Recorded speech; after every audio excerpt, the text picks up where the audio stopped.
snag one if I need to. I'm not worried about it.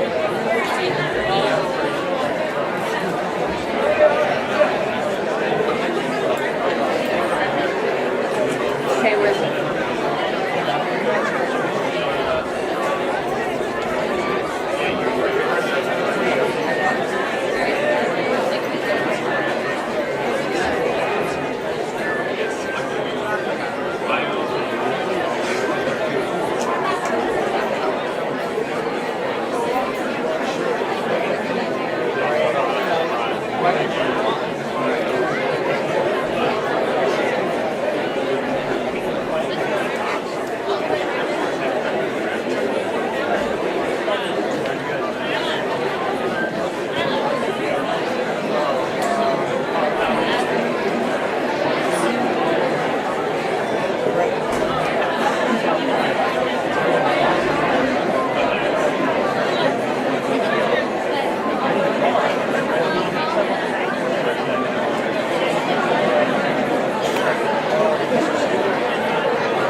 Folks, if you could please find your seats.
Come sit right here by us.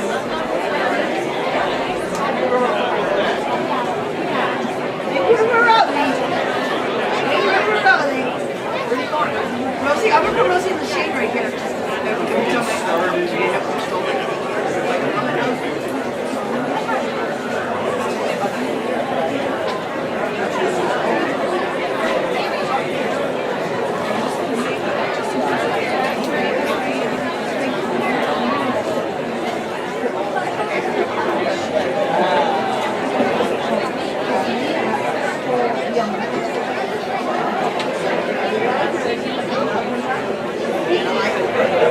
Okay, folks, if you could please rise in honor of the Cate class of 2018.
My great pleasure to welcome you all to the 105th commencement exercises at Cate School, wherein we honor the accomplishments of the great class of 2018. Please remain standing for the invocation, which will be given by Colin Donovan.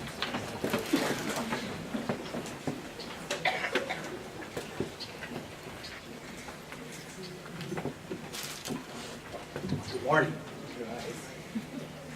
There's a dedication mounted outside the entrance of the chapel that reads, "For the glory of God and the recreation of the soul." Purposeful words enshrined to us by Mr. Cate. the recreation of the soul. I love that expression of faith.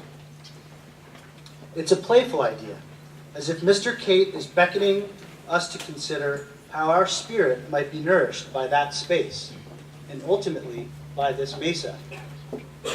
I can picture him sitting with the old boys in one of those creaky pews, the chapel lit by multicolored beams, pausing for a moment of prayer at the end of the school day.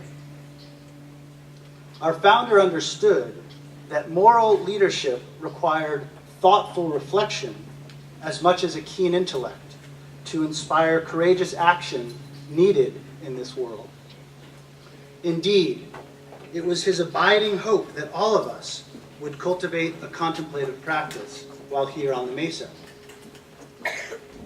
Seniors, I imagine over these past 4 years, you've discovered your chapel, your own sacred space on this campus to help you navigate the ups and downs and all-arounds of life at Cate. Maybe it's putting hands to clay in the ceramics barn, or playing a stressful day away on the Mac room piano during a flex. Perhaps your chapel is an early morning run up Heartbreak Hill, or paddling out at Rincon before Saturday classes. Wherever and whoever is part of your recreation of the soul, let them serve as the landmarks of your journey here to this stage.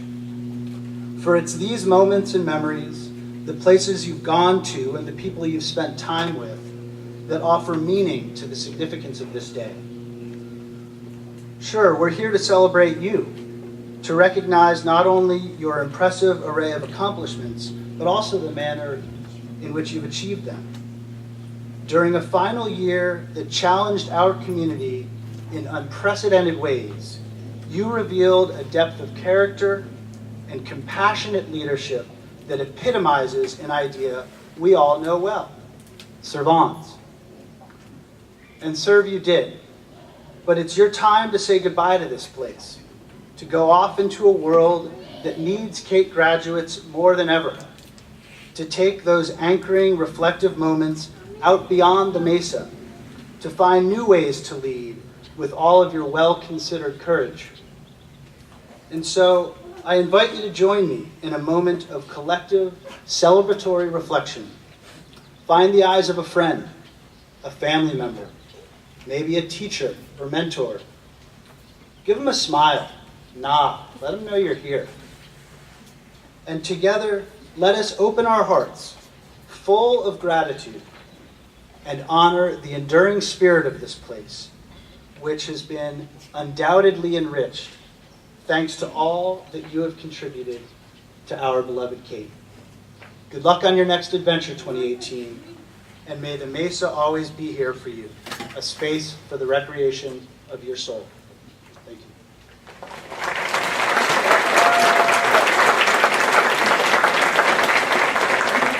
You may be seated.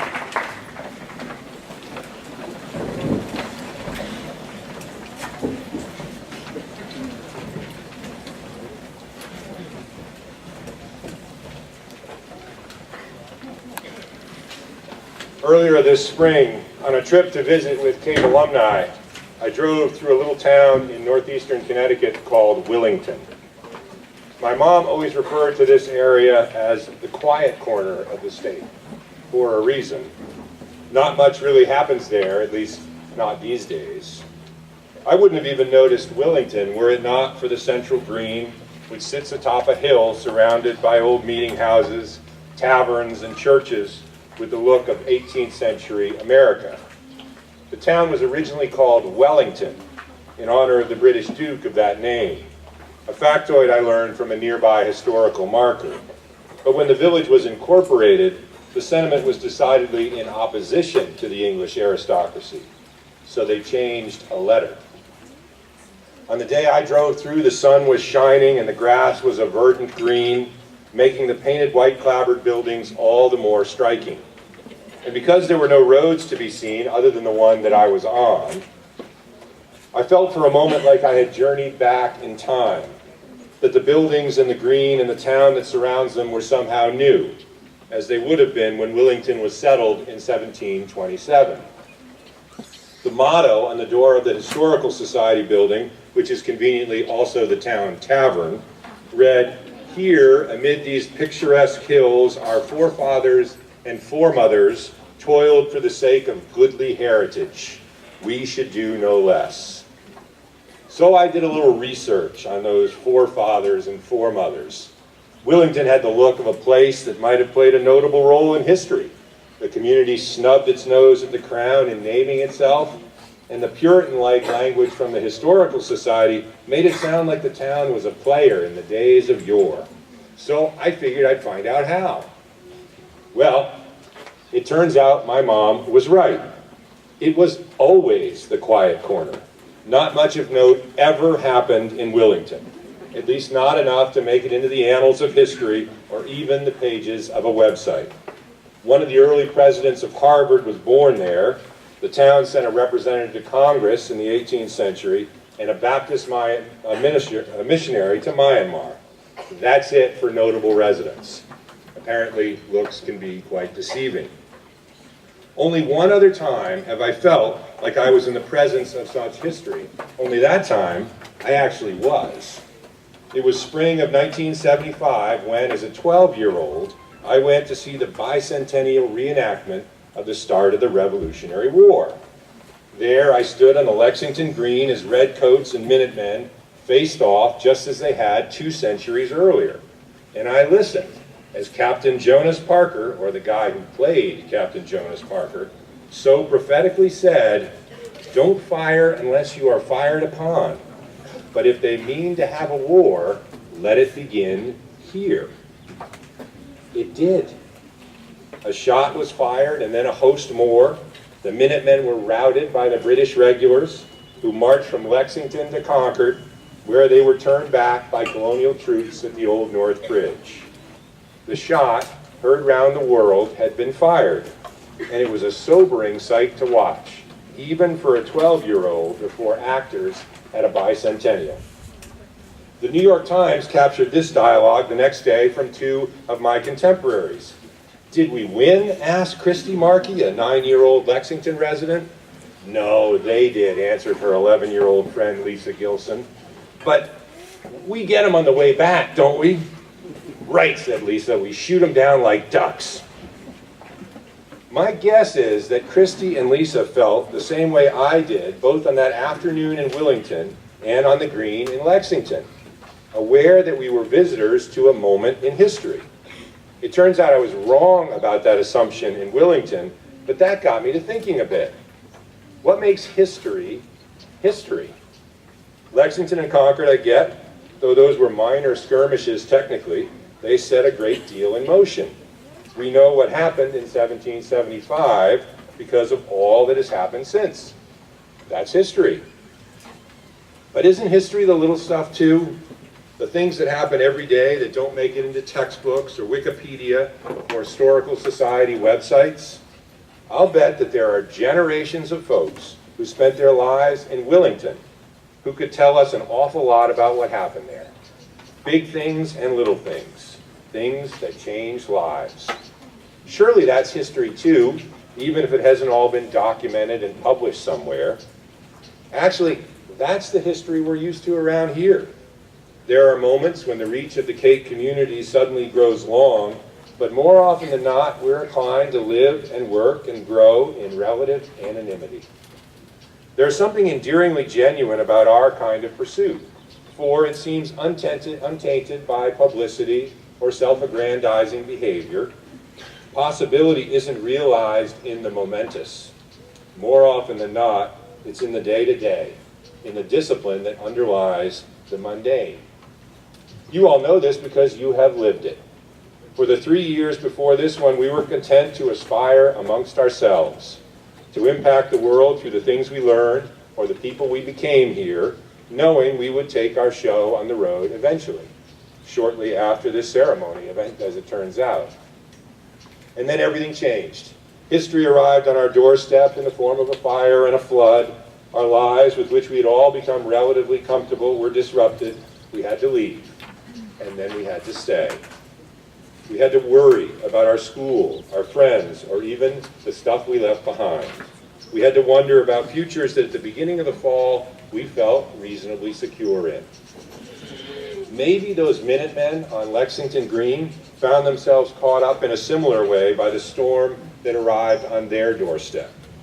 Surely some of them were your age, maybe most of them, standing in front of an imposing adversary, wondering how exactly they got there. Maybe in a few cases, wishing they were somewhere else or doing something else. We can't fault them for that. It's hard to know the truth of anything without experiencing it.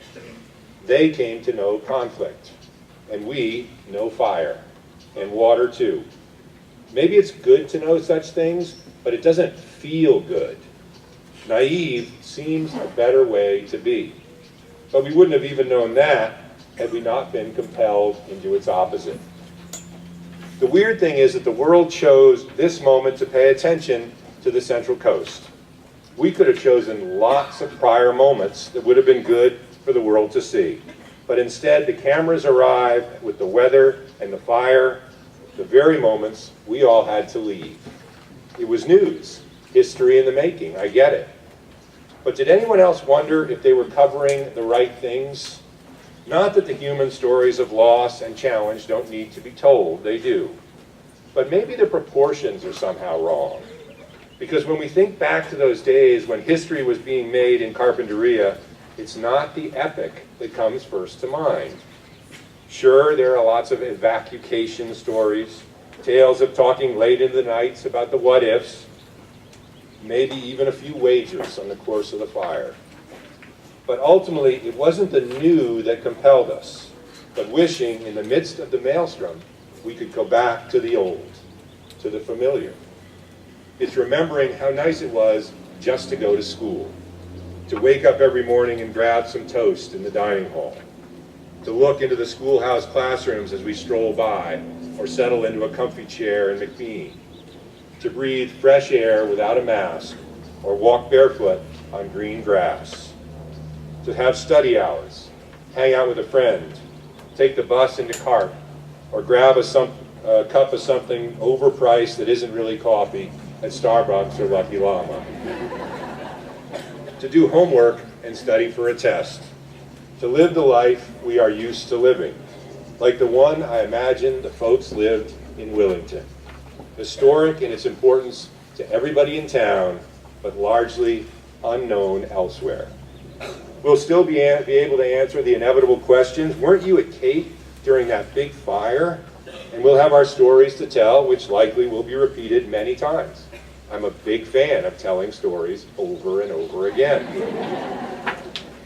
But we'll know, too, that the fire and the flood are only part of the story. Folks will want to know about life in the crucible, but we'll likely want to tell them about life on the mesa, by what happens when the cameras aren't rolling or in the places that the world doesn't see. That's our history, measured not in pages in a book or sound bites on the news, but in the impressions we leave on each other and the moments that are important not so much to the world, but to each of us. And only we and those closest to us can know exactly when those moments occurred or what they entailed. But that's okay too. The best things in life, history included, are not monumental or even historic. They're personal. You know this already, for it was your personal inclination to come to Cate in the first place and do the many remarkable things that you did here that made these last 4 years memorable and distinctive. Even Mother Nature, awesome as she is and remarkable her power, cannot and should not eclipse that truth.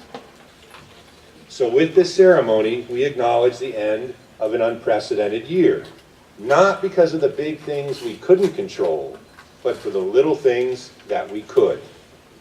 Thank you for that, for the year you have made, for the vitality you have given our mesa, for your joy in the seemingly mundane, and for the greatness in each small gesture.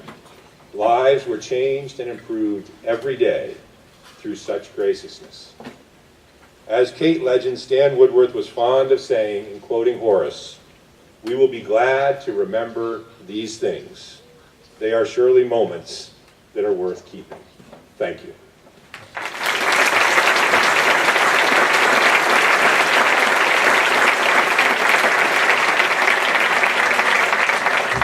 So now I'd like to turn the podium over to Julia Farner, who was selected by the class of 2018 to address you this morning. Julia?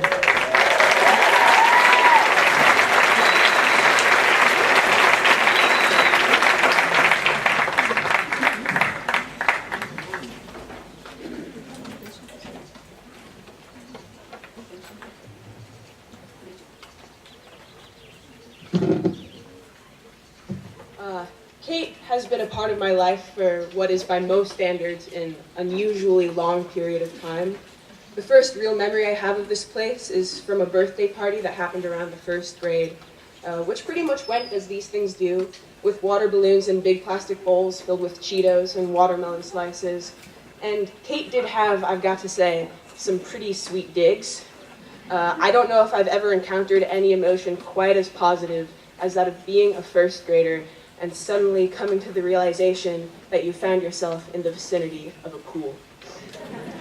So we were all splashing around and running barefoot back and forth between the Cheeto bowl and the giant inflatable floaties, when I did something I've always had an unusual knack for, which is get stung by a bee. And being pretty impressively allergic to bees, I proceeded to derail the whole event and spend the day reclining misty-eyed on a couch with an ice pack wrapped around my foot. So, I gotta say, as far as the school goes, not a great first impression, guys. And I'm not normally one to hold a grudge, but typically trying to get me back to one of the absurdly many places I'd been attacked by one of those devilish insects was like trying to get a dog to walk itself to the vet. As it turns out, Cate ended up being a pretty particular place, and within a few months, the advantages of coming back out overwhelmed the fear, and there hasn't been a year since in which I didn't come up to campus. And really genuinely, every time I came back, there was something new to find that made it better than the last.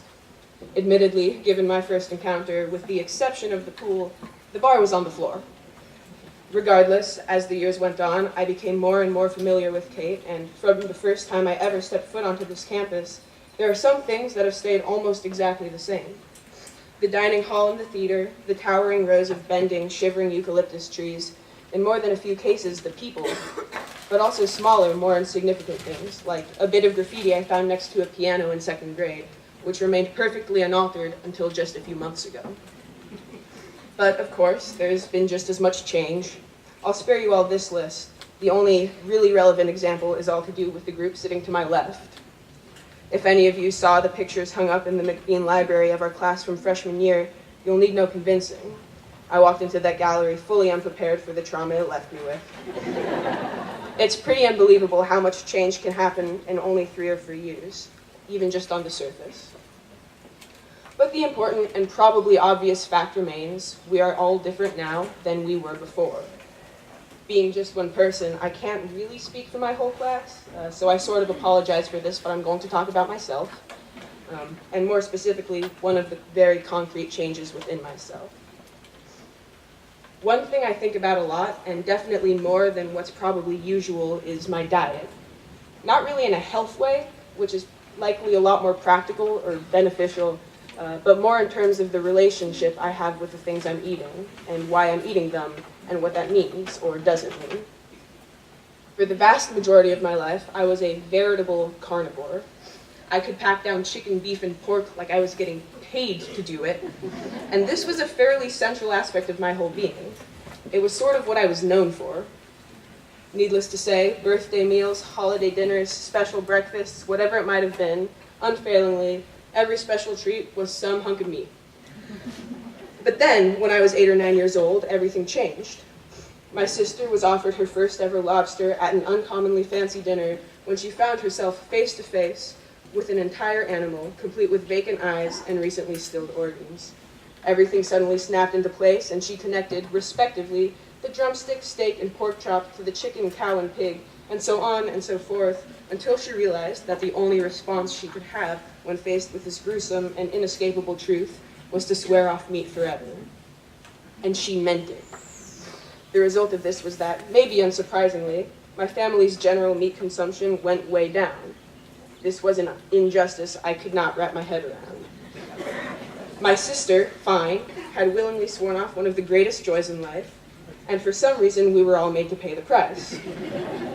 It was all completely incomprehensible to me, and as we traded out ribeyes and chicken thighs for rice and lentils, I found my only comfort in the knowledge that, despite not being able to change anyone else's mind, I could remain forever fast in my own carnivory, certain I would never stray from my true path. And this was still more or less my mindset going into freshman year. Now, I stand before you all today, staunchly vegetarian, and apparently with all that conviction just flushed down the drain. If any of you are starting to get nervous, you can relax. I won't be taking this time to try and exert any kind of guilt or pressure over you for eating meat if you do that. I'm no missionary. I bring this up not really with an agenda, but because it's a change in myself I think of just about every day, given the fact that eating is one of the few actions I actually perform every day, and more than once. So while I do have my long list of reasons I can spout out for why I've changed what I eat, it would probably be ridiculous to try and convince however many of you there are here to follow in my path, because my list of reasons is just that, mine. But the underlying gist of it all is that I think it's a reality that none, and I mean none, of our thoughts or actions are insignificant. They all matter, and not one of them ever really leaves. The thing is, any one of you could, and probably has, thought about everything I did in a similar way and come out the other side with a completely different set of conclusions. Even so, the point remains, where I used to suck down ground beef like a vacuum cleaner, I now agonize over whether or not I should eat things like eggs or dairy. Now, the flip side of all this is what I've started to eat that I didn't before, which is manifested in a strange new compulsion that's developed over the past couple of years. This is actually even something of a confession, since only those people who have come into direct contact with this habit are really aware it exists. But here it is. With very little suggestion and needing very little compelling reason to do so, I will eat almost any non-toxic item offered to me, including those things we wouldn't typically classify as food. In the past year, I've eaten a few small rocks, some whole flowers, a whole bunch of rinds and leaves, a decent entree of paper, some cardboard hors d'oeuvres, some grass off of senior lawn, and an absolutely unneeded ancient herbal remedy for hypertension. A question which now comes up is, why? And a fair question it is. But to start, I think a reasonable enough answer is inquiry.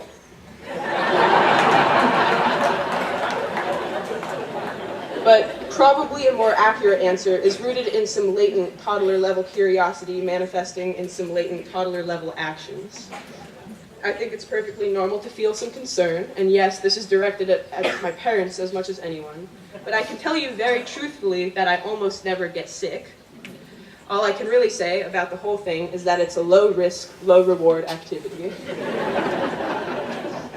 And so, we've arrived at one of the more strange and inexplicable tensions in my life, a belief that it is my responsibility to think deeply and fully about everything I interact with, or in this case, ingest, coexisting with the secret second life I live as a goat. And I don't really have a resolution to offer you, but part of the reason I don't have a real explanation is because I'm not totally convinced one exists. Which is sort of wonderful because another big change I've undergone over the past 4 years is becoming not only able to live with, but actively enjoy ambiguity. It seems to be increasingly the case that any sense of certainty I've ever felt is probably bogus. And after spending 4 years, or even 15 years, of schooling trying to answer questions, realizing that not only do I not have the answers, but maybe they don't even exist, is first pretty terrifying, and then completely freeing. Because it allows me to care less about answers having to do with grades or testing or whatever weird metric of success we may choose, and more about questions like, should I have eaten that fried egg? Or should I have eaten that dirt clod? And the honest truth is, in any of those cases, I just don't know. And I'm inclined to think that any black and white answer any one of us could give would be failing to take into account one thing or another, because I also don't think that there's any train of thought possible to follow that's inherently insignificant or unimportant. We're all now in one of the most ambiguous parts of life we've had to face for a while, and even though I'm really talking to my class here, I don't think that's a crazy thing to say even globally. But regardless of what's happening in the broader world, as soon as this ceremony ends, everything will be a little stranger and a little more off-kilter, and it's going to be different. Just on a personal level, this is hard to reconcile. Like I said before, Cate has been in my life for really longer than I can remember. And while it was fun coming here as a small kid and a freshman and every moment up until now, it was never quite as good as it is this exact moment.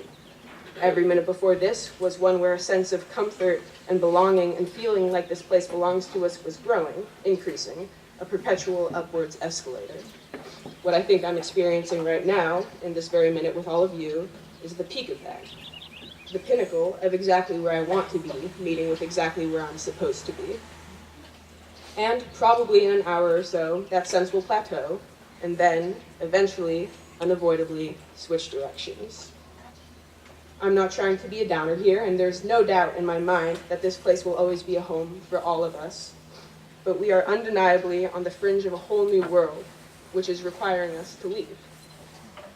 So while we spent a lot of time focusing on how to answer questions with responses that sound, or even are, educated or researched or nuanced, what feels even more valuable is leaving this place with a willingness to accept the fact that everything will probably be really inconclusive and maybe even unanswerable for just about the rest of our lives.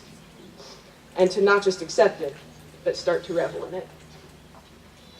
When tasked with this weird, impressively stressful, and completely humbling final homework assignment, to say something about what it all meant, or why we're all here, or what it was all for, I'm just going to be honest with you.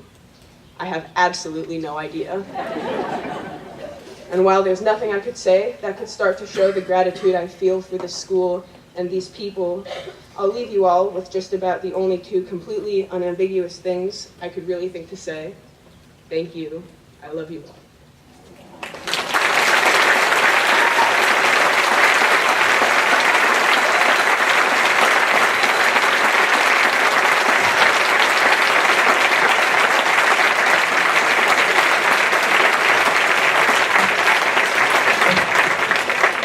Our first award will be presented by Head Prefects Karan Kapoor and Tilly Bates. Would you guys come on up?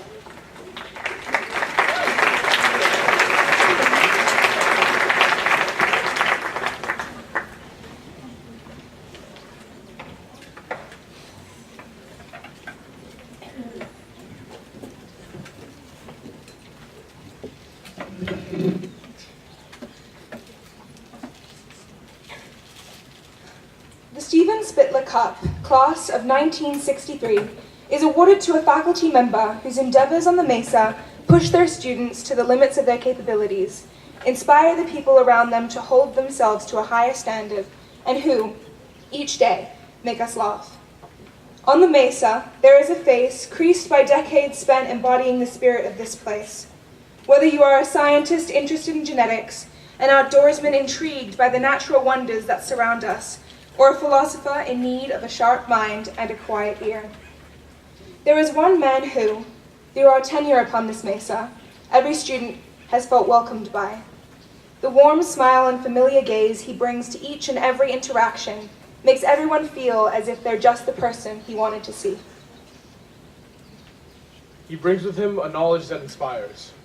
He has his finger on the pulse of this Mesa and guides his students with the context of a life that has been filled with adventure. His eagerness to educate and connect is done effectively through a kind of swagger that can only be achieved through empathy and experience. Through a year defined by fires and floods, coupled with the usual shenanigans that come along with life in Chew, he never failed to channel his positivity and knowledge through the door, installing leadership, respect, honor, and courage in those who live there. A man who cares deeply about this Mesa, thank you for your never-ending supply of wisdom, humor, and guidance. You're like a father to us all.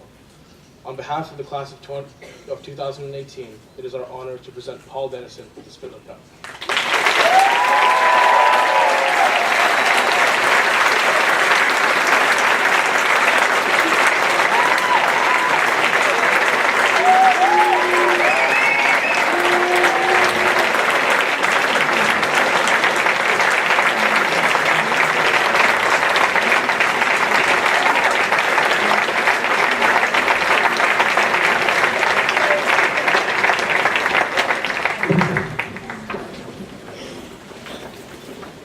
second award will be presented by Student Body President Charles Schur and Vice President Julia Farner. Charles, Julia.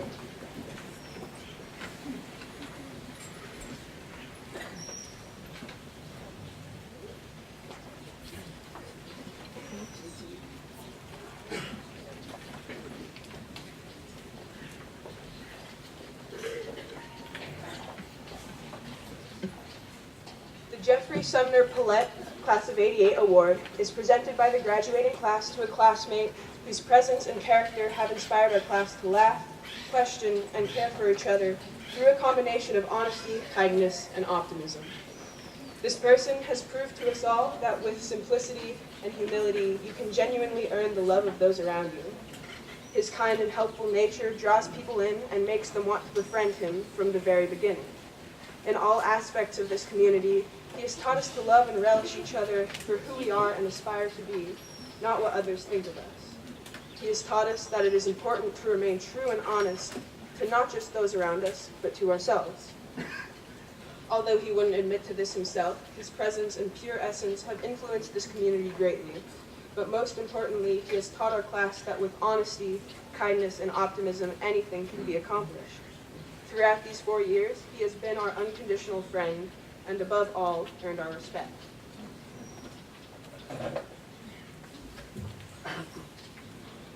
I am honored to present this award to one of my closest friends. In fact, he was the first friend I made when I arrived at Cate as a new sophomore. He simply reached out to me and accepted my company like it was the most natural thing to do. And he has done so again and again to everyone he meets, always putting the well-being of others over his and never expecting anything in return. It's the little things he does that reveal his selflessness, like intentionally selecting the worst cue stick in a game of pool, taking the recyclables out of the trash cans to put them in their proper place, never roasting anyone back even though he gets roasted the most, and never refusing any requests for help when you ask him. As everyone on this mesa will surely notice, every time he speaks, he has a genuine, warm smile that radiates kindness and honesty. He sees the best in everyone he talks to, and he has the ability to bring confidence and excitement to anyone. When he encourages you, he truly believes that you will do the best. As the graduating class of 2018, we are honored to present the Jeffrey Sumner Paulette Class of 1988 Award to Joe Silva.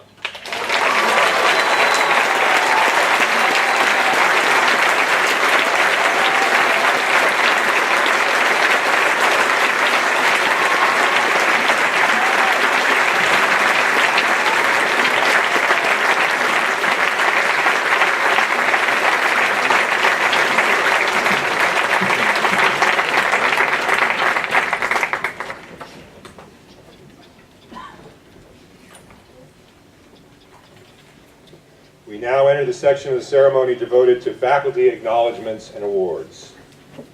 The W. Burley Petit Fellowship was established by friends of Mr. Petit to honor outstanding teaching at Cate.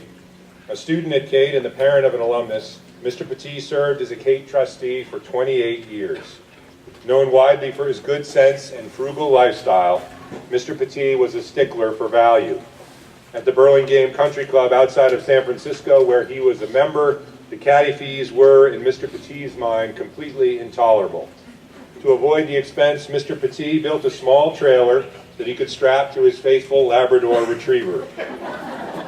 The dog dutifully followed his master over the course, clubs in tow, requiring only a biscuit or two in the way of a tip. There were, however, things that Mr. Petit was quite willing to pay for, and good teaching was at the top of the list. This particular fellowship comes with a $1,000 stipend.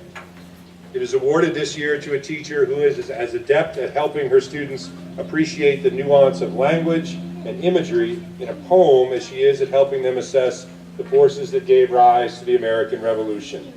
A lover of words and wisdom, a tireless advocate for students, and a broadly engaged and invested teacher, our recipient manages to improve every endeavor with her presence and contribution. Our Burley Petit Fellow is Alicia Hammond.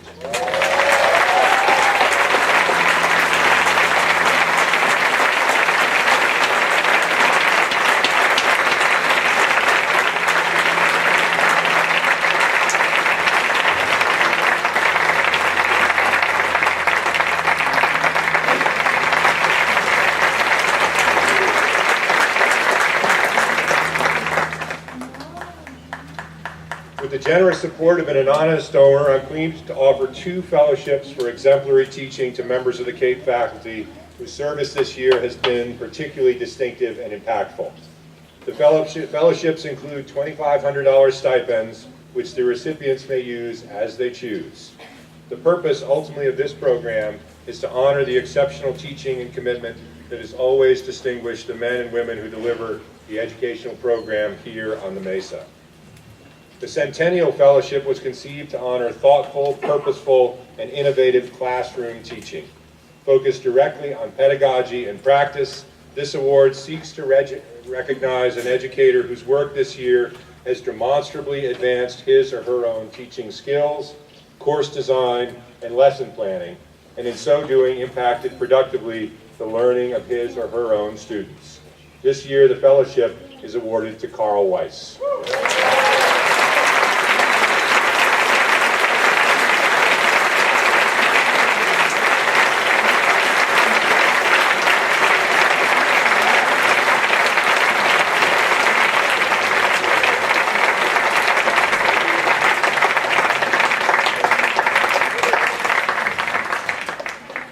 The Kirkham-Spickey Fellowship was designed to acknowledge the multiplicity of endeavors in which Cate faculty members are involved. This award recognizes excellence in teaching in the broadest application of that role, encompassing, as we do at Cate, all that happens in the classroom, in the dormitories, on the stage or athletic fields, and in broad-based engagements with the community. This is an honor built on the actualization and exemplary achievement by a faculty member of the very same diverse commitments we ask our students to make. The fellowship is awarded to Rachel Van Wickel.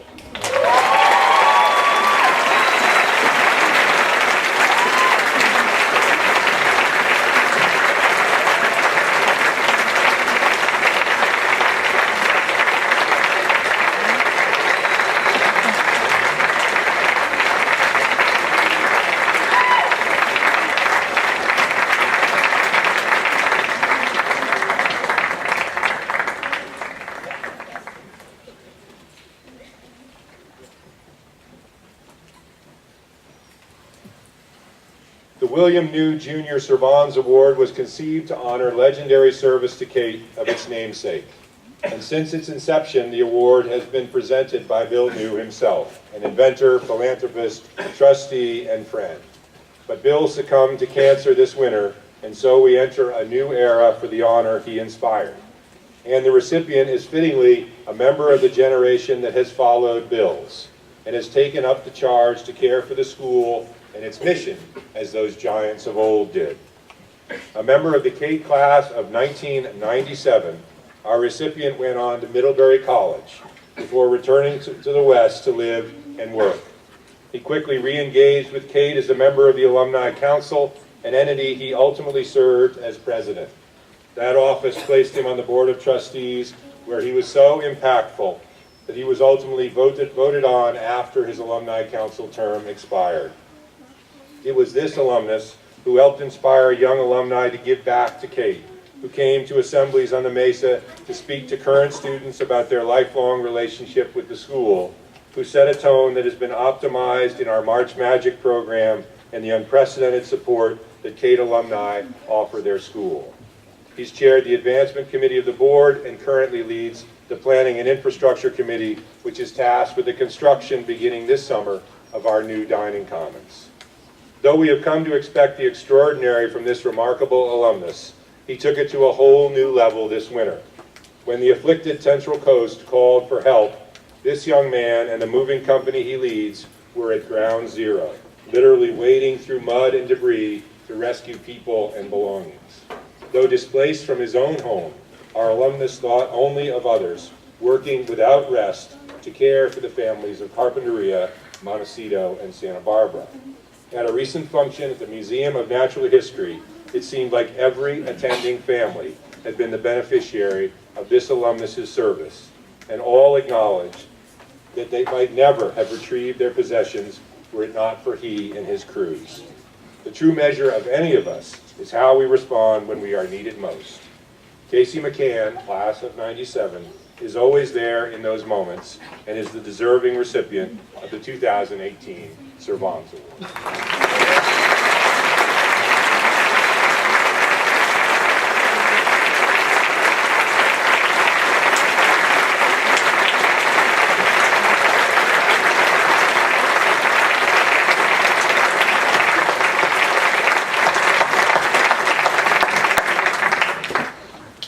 And now we are on to the Student Awards. The faculty presents the Scholarship Cup to a senior who has demonstrated exceptional intellectual interest and achievement. This year, the award is given to a senior who has achieved the highest cumulative grade point average in the school, which is Carter Melnick.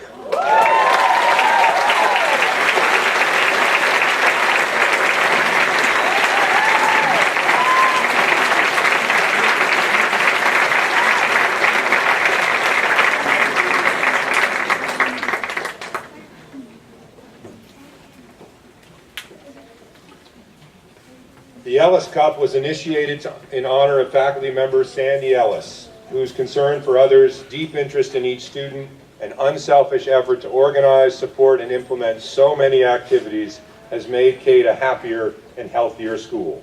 This award recognizes a student whose spirit, energy, and concern for the community has had an unusually positive impact on this community.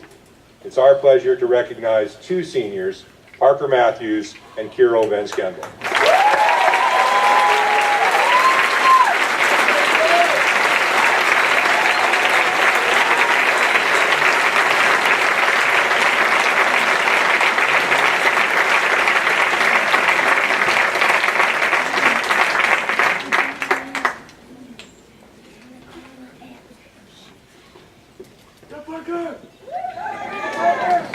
The Morgan Gwynn Temby Award is given by the parents in honor of the memory of Morgan Temby, class of 1969. Morgan passed away shortly after he completed his freshman year at Stanford. He was a young man who cared immensely about his friends. His first interest was people. The Temby Award is therefore appropriately given each year to a student who has shown deep concern for the welfare of others. This year's winner, Jazmín Estevas Rosas.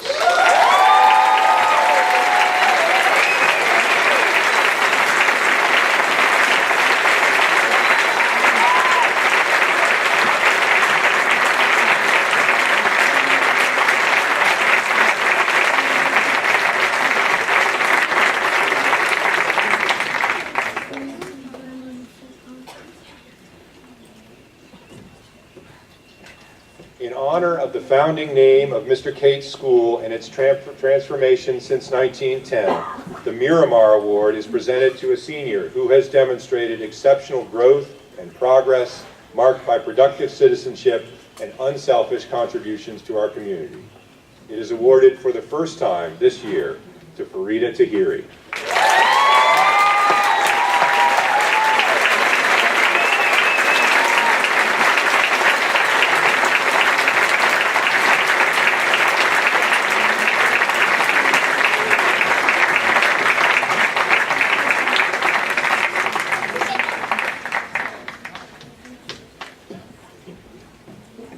Norman Pichelle Class of 1914 Medal is awarded in honor of Cate's first senior prefect.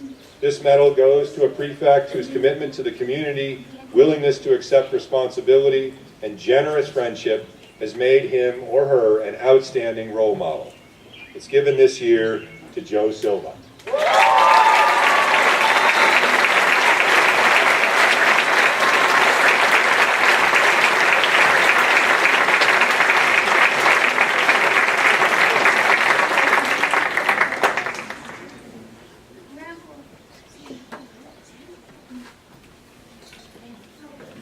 The Nelson Jones Class of 1948 Medal is awarded in honor of alumnus and life trustee Nelson Jones, whose contributions to Cate have enriched the school for over 60 years. This medal is given to a senior whose leadership by personal example demonstrates humility, integrity, and dedication. It's given this year to Young Soo Ko.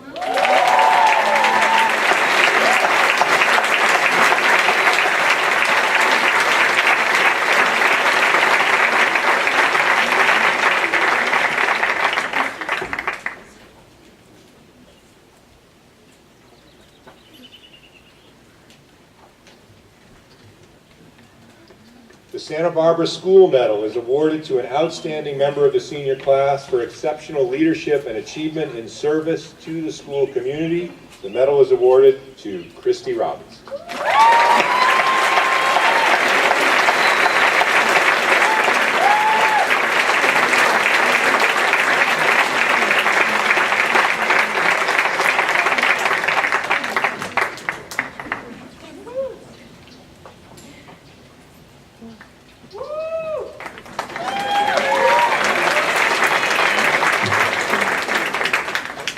The Headmaster's Award is given annually at the discretion of the headmaster for distinctive service to the school community.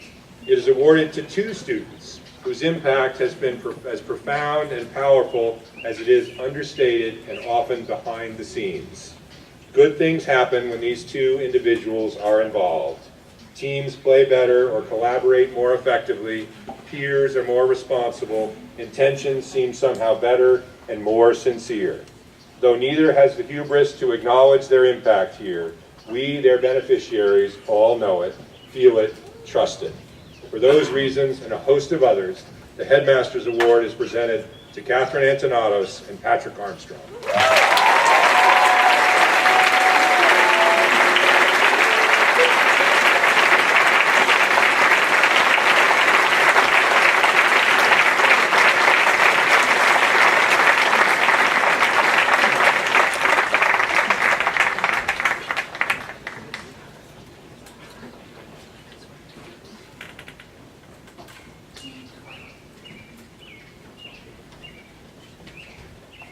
The William Shepard Biddle Cup is presented in memory of Major William Shepard Biddle of the class of 1918 and one of Cate's most distinguished alumni. This award recognizes those seniors who, in the opinion of the faculty, best exemplify and demonstrates the qualities of humanism, idealism, and the desire to achieve which Cate seeks to teach its students. This year, on the 100th anniversary of William Shepard Biddle's graduation, it is an honor to present the award to Julia Farner and Ian Mcfarland.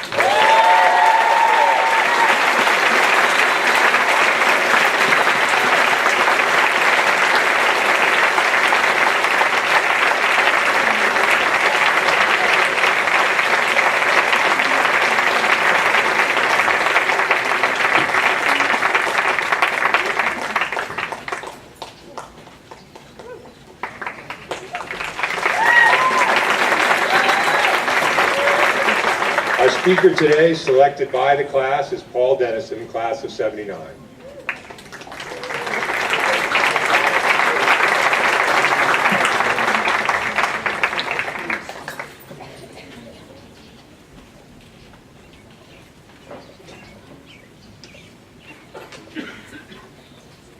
Took my knees out from under me a couple minutes ago. I'm still recovering. Thank you. Parents, trustees, friends, and colleagues, good morning. And to you, my most important audience, class of 2018. I thank you for the honor of speaking to you today, but I do have a confession. Those of you who know me know how competitive I am, so when asked if I would accept this invitation, I admit that I like the fact that it looked like I won something. However, the idea of the obligation accompanying this victory quickly tempered my sense of triumph, kind of like winning a poke in the eye with a sharp stick. And colleagues, I can feel your anxiety. Oh my God, Dennison with a sense of obligation, a soapbox, and a captive audience. Where is this going and how long are we going to be here? Well, let's find out. So how to begin? Parker Matthews told me, I want you to make me laugh. I want you to make me cry. Bree Walker dispensed with the sentimentality and simply said, better make it funny. Tall orders to be sure. I tried to seek inspiration from a number of sources, but ultimately, I decided to hearken back to my own days so long ago. Perhaps I could take inspiration from my own graduation speaker at this very location. Surely that individual inspired me, sent me on my way with laughter in my heart and tears in my eyes. However, for the life of me, I hadn't the foggiest idea who spoke at my graduation, much less what was said. So I searched the archives for the faculty commencement speaker of 1979. Turns out it was my father.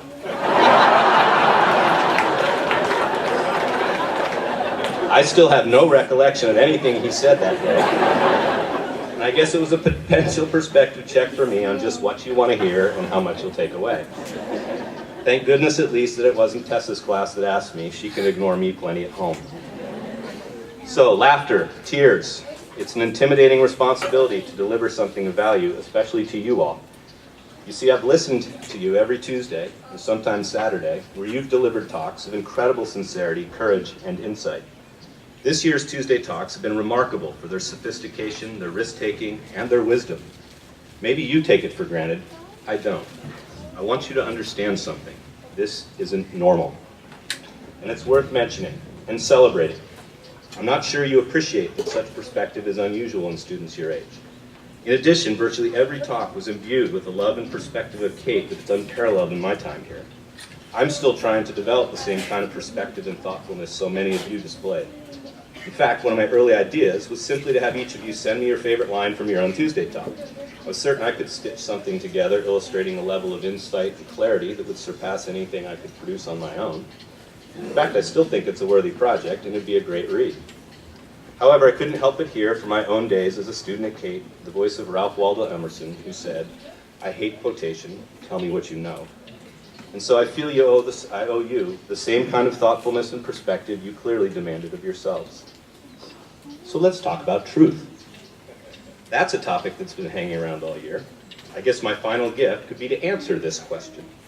So, is truth universal? Yes. Godspeed and good luck next year. Not enough? Okay, let me qualify. I believe there are universal truths. For example, I know that it is true that I can get at least 3 days out of a pair of pants and a shirt if I simply change my tie before anyone thinks I'm not wearing clean clothes. Don't worry, it's day 1 for this outfit. I believe that it's true that this community is pathologically obsessed with both gratuitous applause and the celebration of birthdays. Mr. Wood made my case last night.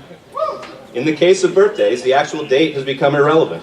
Past week, this week coming up, half birthdays, any other arbitrary fraction, even birthdays that aren't real. Which reminds me, happy birthday, Swain. However, I know that it's true that there are far worse things a community can be saddled with than an insatiable desire to celebrate one another. But I gather that's not really the kind of perspective you're looking for. Okay, maybe Bree is, but let me try again. When I consider this question, I'm far more interested in the truths that transcend the human experience. These are the truths I believe are universal. I also believe it's important that we try to understand them, not only because it's fun to try, but also because they're important lessons to be learned. Perhaps I may be forgiven as someone from the science department in thinking that the joy of discovery of those truths upon which our universe operates is what drives our curiosity and gives our life meaning. The more we understand about those truths, I believe, the richer is our appreciation for one another and for the world on which we live. The truths are there, but we must work to uncover them. That we may not comprehend them, or that our understanding may never fully be complete, doesn't make them less real or lessen the importance of trying to understand them. I believe that these universal truths are most evident in the outdoors. Henry David Thoreau ventured to nature in order to find truth. In Walden, he writes, "We are enabled to apprehend at all what is sublime and noble only by the perpetual instilling and drenching of the reality which surrounds us." Thoreau's reality is the truth of which I speak.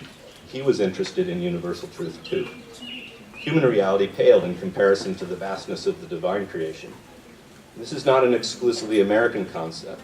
The ancient Taoists expressed this concept as the Tao, or the Way, the origin of all creation and the forces that lies behind the functioning of the natural world, so vast that it is unknowable in its complexity and without words to express adequately. They believed that nature displayed a harmony far more perfect, stable, and enduring than anything man could create, particularly when compared to the social disorder and unrest of Chinese society of their time. I would argue that the same holds true here today. They believe that nature is where we can better understand and appreciate the forces so much bigger than ourselves, those that shape the land, the stars, our universe. So do I, and it's why I find myself drawn to the outdoors. And it is to those truths to which we all adhere, whether we want to or not, or whether we know it or not. I don't think this concept of harmony is just a spiritual concept. I believe that it's true that we are most peaceful, grounded, and stable when we're in balance with the various aspects of our personality and our surroundings. All of you have taken science here, and so you should know the concept of equilibrium and chemical reactions. or in population growth and carrying capacities. Systems move naturally to equilibrium.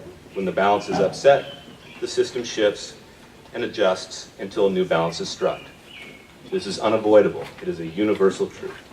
Or it's not. I told you, the fun is in trying to figure it out. However, I like this concept of balance and equilibrium. I like it because not only do I think it is a universal truth, but also because it applies to human systems too, both individuals and societies. This is observable in the lab. Our chemists know of Le Chatelier's principle, which essentially states that if you upset a chemical reaction at dynamic equilibrium, the system will recalibrate itself to a new one. Uh-oh, I think I just lost Parker. Hang in there. There are two important implications here. First, this means that natural systems always find their own equilibrium.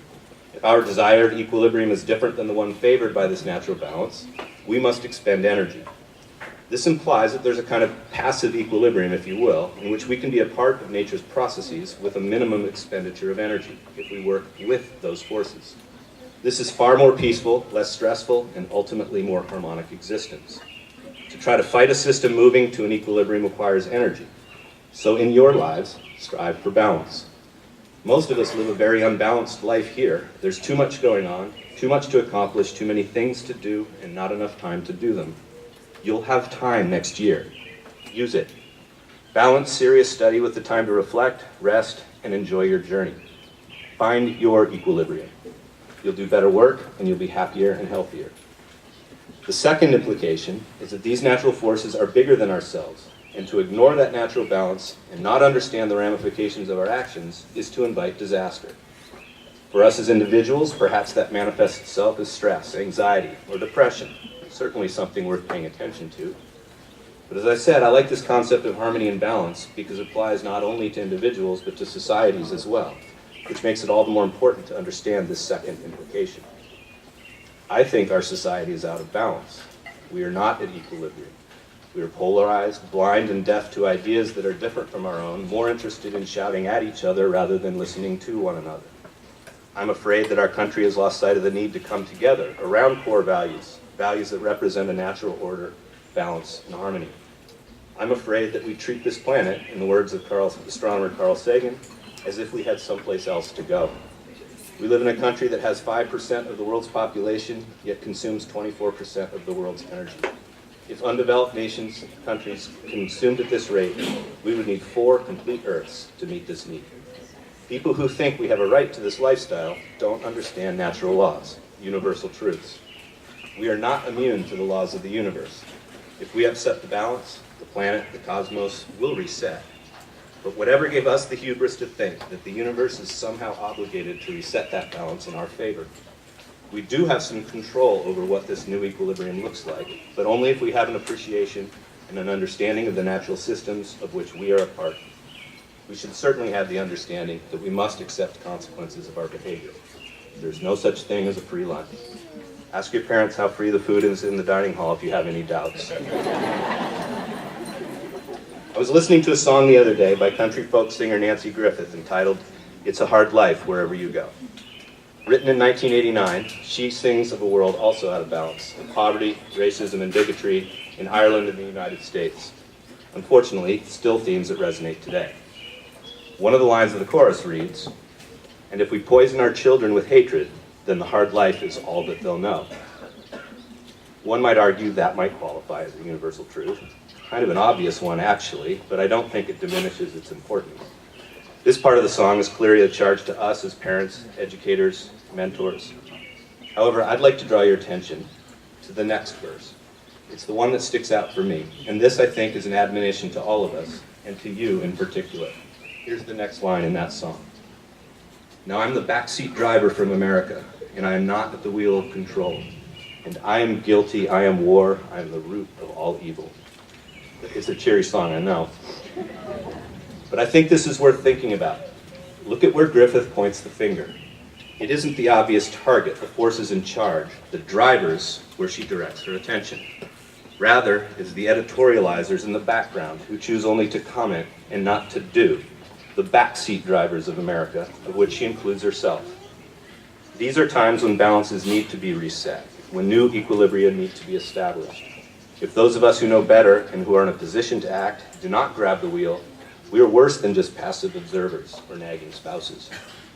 It is in fact we who are the root of that evil. And thus it is to you. You have a responsibility because you're the ones who must make a difference. This is my truth. I hope it's yours. You've been bestowed with incredible opportunity, an opportunity to learn, to understand, to gain wisdom and an appreciation of the problems facing the world today. You've also been given a glimpse into a way of community life here that celebrates and appreciates the different gifts a diverse group of people can bring. You understand that. I heard it from you all year long. You can't change the world, but you can change a part of it, your part. And however big you want that part to be is up to you. This is your obligation. This is what your privilege has afforded you, the actual opportunity to make a difference. It's now up to you to care enough to do so in whatever way you can. I may have forgotten what my father said to me on these grounds 39 years ago, but I do remember him saying, make the world a better place because of your presence. You've already done that in your time here. Don't stop now. This is not a time for backseat driving. This is my truth. Thank you, class of 2018, for your commitment and your love of one another and of this place. And good luck. Oh, and one final truth. I will miss you. We will all miss you. Now, will someone please announce a birthday? I need to laugh, or I might just cry.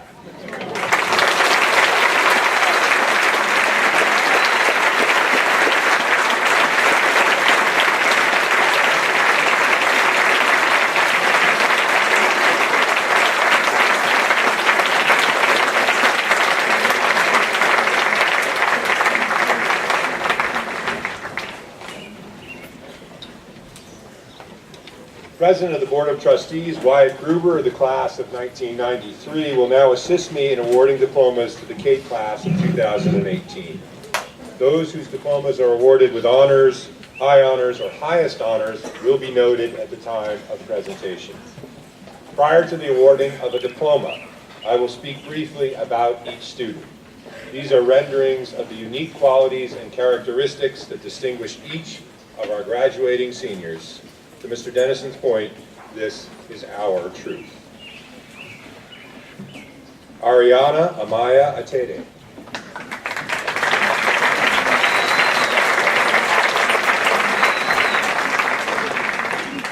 Amidst Ariana's portrayal of Mark Antony in Cate's performance of Julius Caesar, she intones that the good men do is often interred with their bones. But Ariana's good is omnipresent, conspicuous, and seemingly lasting. Faculty members laud her maturity, her resolve, her scholarly initiative, and her unselfish citizenship. One teacher suggested that Ariana is eternally seeking challenge and a space to serve and share. Through our Hispanic-Latino Alliance, Ariana advances understandings of different cultures and heritage. On the stage, she reveals her insight into the human narrative and her ability to translate another experience for an audience. And in the community, she's a reliable source of wisdom, a courageous and disciplined student, and a model for those who appreciate not simply the quality of Ariana's contributions to Cate, but the character and generosity of them as well.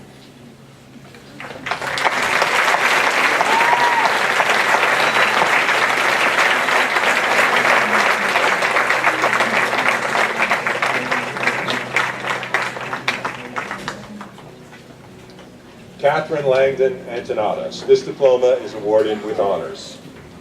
Every project Catherine undertakes, every initiative she joins, every commitment she makes quickly relies on her for its success.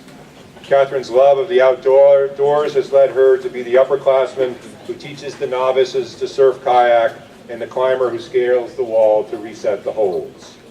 Her commitment to service led Catherine to become a tutor at Dahlia Court in Carpinteria and later at a local elementary school. And her commitment to environmental responsibility and science in action led to her leadership of our water sampling stream team and her academic focus on biology and marine science. Good intentions and profound scholarship come naturally to Catherine, a truth that was especially conspicuous this year. Her inquiry project on biological and genetic determinants toward sexual identity which occupied the keynote position on Inquiry Day, is testament not simply to breadth or depth of study, but to passion, to initiative, and to empathy.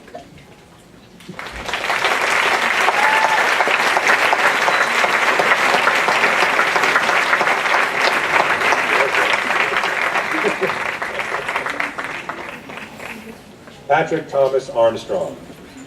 Patrick admitted in his Tuesday talk that he is less comfortable at the podium than he is on the field or in the classroom or in a prefect meeting. He likes to accomplish things, particularly on behalf of others, but he'd rather do them than talk about them. This winter, in fact, because of makeup games, the basketball team that Patrick so ably captained had 4 contests in 1 week. Can't think of a better way to spend a week, said Patrick with a smile on his face. The harder the work, the greater the challenge, the more Patrick brings to bear. And thankfully, his immense range of abilities is complemented by unflagging effort and unyielding principle. It's no accident that Patrick captained 3 varsity teams this year. Letting anyone down or seeming to leave responsibilities unfulfilled is an Armstrong family no-fly zone. I know my role, Patrick says, and he always does far more than his part.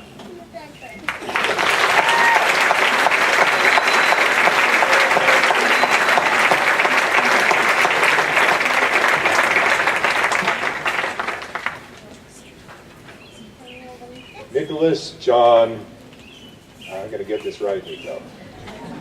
Athanasides. Sort of right. Pose a searching philosophical question, raise a vexing political issue, or contemplate the drivers of the economy in Nico's presence, and you'll quickly see the glint in his eye and the fire in his inquiry. Nico has become something of an explorer at Cate, relishing research into challenging topics and enjoying the exchange that often follows in the classroom. His wry sense of humor always creeps into the dialogue, adding a certain levity to every exchange. He's an athlete too, and a particularly skilled lacrosse player, though even there Nico has had to be philosophical at times, dealing with a shoulder injury that ended his junior season. Yet Nico handled the disappointment with grace, devoting his time to pursuits like Round Square, service work abroad, even climbing Mount Olympus. Having seen the world from Zeus's perch, no doubt Nico is ready with his own thunderbolts to make his mark.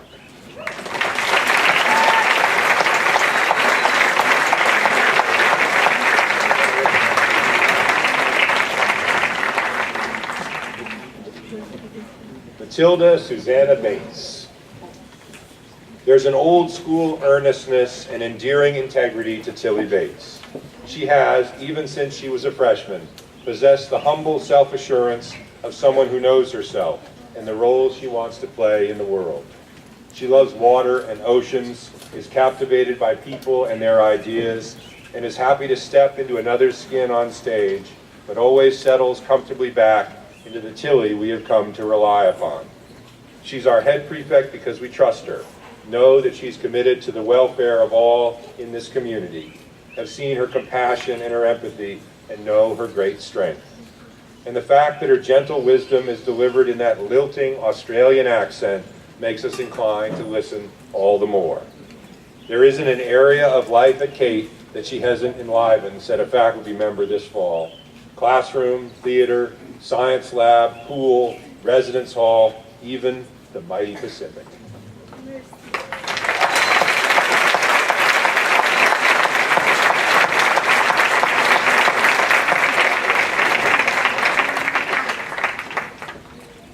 Luke Alexander Beckman. Luke described a backpacking trip last summer into the Alaskan bush as arduous, breathtaking, and gratifying. His adjectives revealing the very things Luke values: hard work, physical challenge, the earth and its remarkable grandeur, and the opportunity to discover something new. This burly explorer is built for his affections and his interests, carrying ideas and inquiry as deftly as he shoulders opposing tacklers or a whole pack full of group gear. And he seems equally compelled by the opportunity to learn something new or push the bounds of his knowledge and strength, as he is pleased at the achievements themselves. To hear him play the trumpet in our jazz ensemble is testament to the breadth of Luke's commitments and the quality of them. Passions, a faculty member noted recently, are lifelong endeavors, and Luke has lots of them.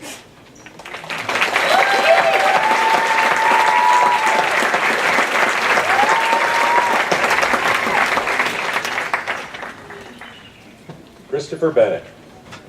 Since he arrived on this mesa as a freshman, Chris has been revealing the depth of his skills.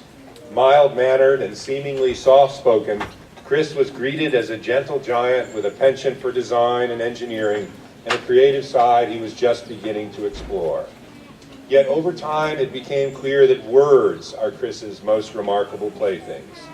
His repartee is so entertaining and clever that a faculty member once wrote, "If Cate were an episode of Seinfeld, Chris would be Jerry."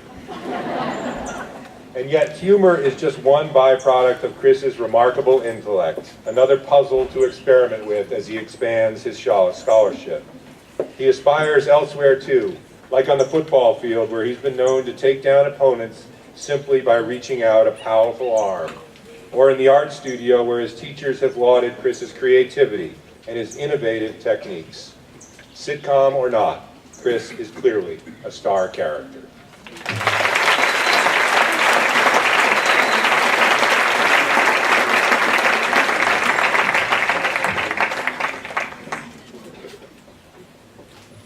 William Oliver Borghesani. Will is relentless.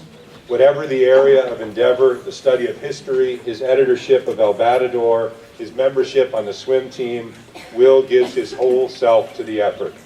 One faculty member called Will the hardest working kid in the school, and another lauded Will's openness to feedback and responsiveness to guidance. He is totally committed to more of everything: understanding, insight, knowledge, and analysis. For that very reason, it's not unusual to find Will writing. He does this for recreation in part, he's already finished one novel, but also to further his own skills. Will writes to know what he thinks, and the exercise reveals the thoughtful process of a highly focused and engaged mind. What's more, Will's penchant for conversation reveals his deep fascination with what others think, and his affection for those with whom he shares his journey.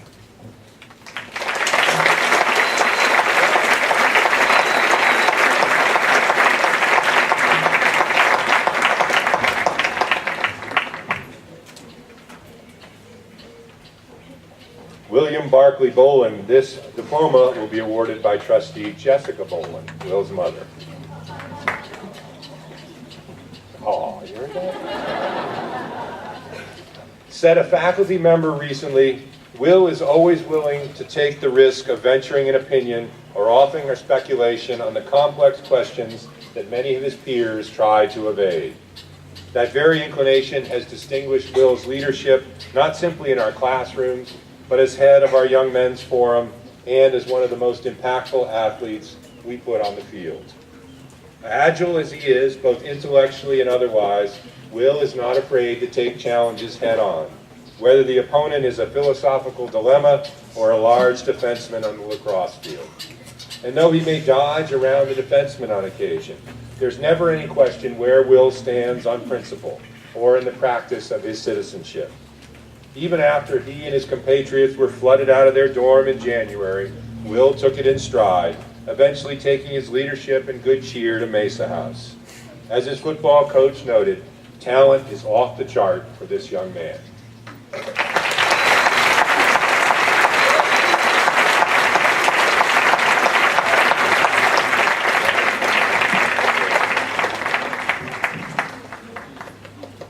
Annika Noel Brown. This diploma is awarded with honors. Superlatives abound when Annika is the topic of conversation. She's passionate, stellar, one of our finest writers, and as broadly engaged a scholar as we have. Each new area of endeavor seems to open up a new world of possibility for Annika.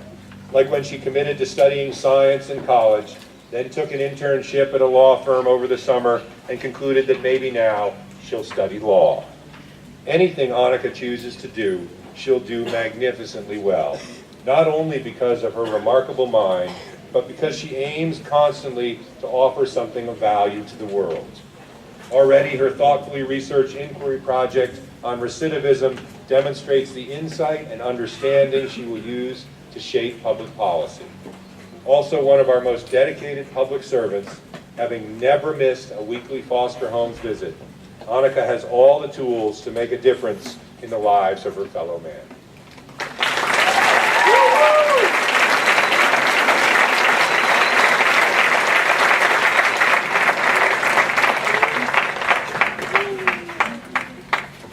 Emily Laura Burns. A faculty member wrote earlier this year, Emily Burns, aka Burnsy, is a bit of a legend on campus. A bit? She has truly set new standards, not simply in her major areas of endeavor, but in the combination as well. A broadly capable, nuanced thinker and scholar, Emily can do it all academically. But she's equally skilled as an artist, recently completing a self-portrait that captured her looking up rather than forward, a testament perhaps to her trajectory and her aspiration. A senior prefect in the freshman girls' dorm, Emily has helped our younger students recognize their possibilities as well. And when it comes to athletics, Emily is in a class all her own. The captain of 3 varsity programs, one of which happens to be the boys' baseball team. Emily not only distinguishes herself and her teams with the strength of her play, but with the power of her example and the dignity and discipline of her leadership. Our first baseman on the diamond, she is a Cate first in so many ways.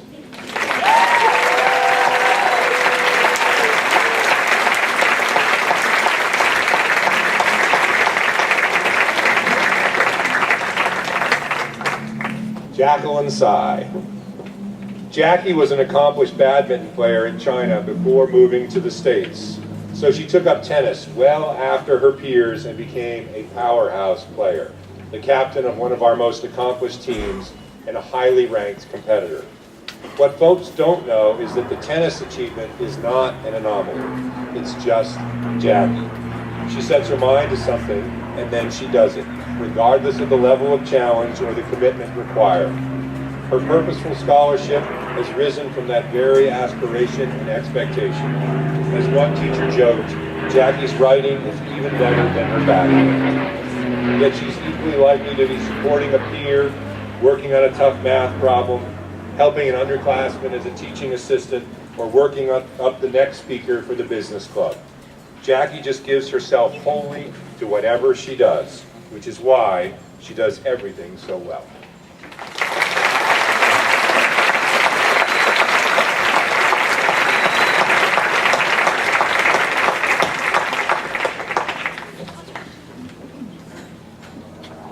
Nicholas Nagel Carlson. Nick is the guy you always want involved. Self-described as funny, goofy, thoughtful, and polite, Nick is one of those people who improves the journey. He's not often the one to step forward and take the lead, but he'll be the first guy to join in and lend a hand, or connect with another, or impress others with his kindness and his humility. Nick has found his stride at Cate, which may well be why others find it so easy to fall into step with him. He likes a good challenge and seems drawn in particular to the water. His contributions to the water polo team are evidence of his love of aquatics, and his skills on his surfboard reveal Nick's long and informative relationship with the sea. Perhaps that explains his composure too, something we have watched Nick gain over the years. Being part of something, one faculty member wrote, is what Nick is all about.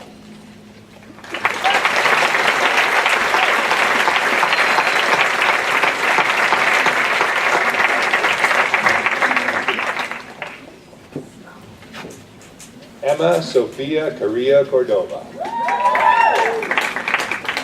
One of her teachers called Emma an unintentional trailblazer. She came to Cate with a host of aptitudes, among them the ability to pitch a softball with breathtaking speed. But as a sophomore, because of the cancellation of our softball season, she had to switch to baseball and an entirely different pitching motion. Last year, though, Emma appeared on the pitcher's mound again in a game for the first time, holding Cate's opponent scoreless and proving just how far quiet resolve and genuine effort can take an athlete. In her gentle, understated way, Emma has stepped to center stage at Cate. She has revealed her drive, her composure, her creativity, and her artistry. Most at home in front of a canvas or authoring some new piece of writing, Emma has still shown a willingness to step forward when we need her, and that's exactly when she delivers most profoundly.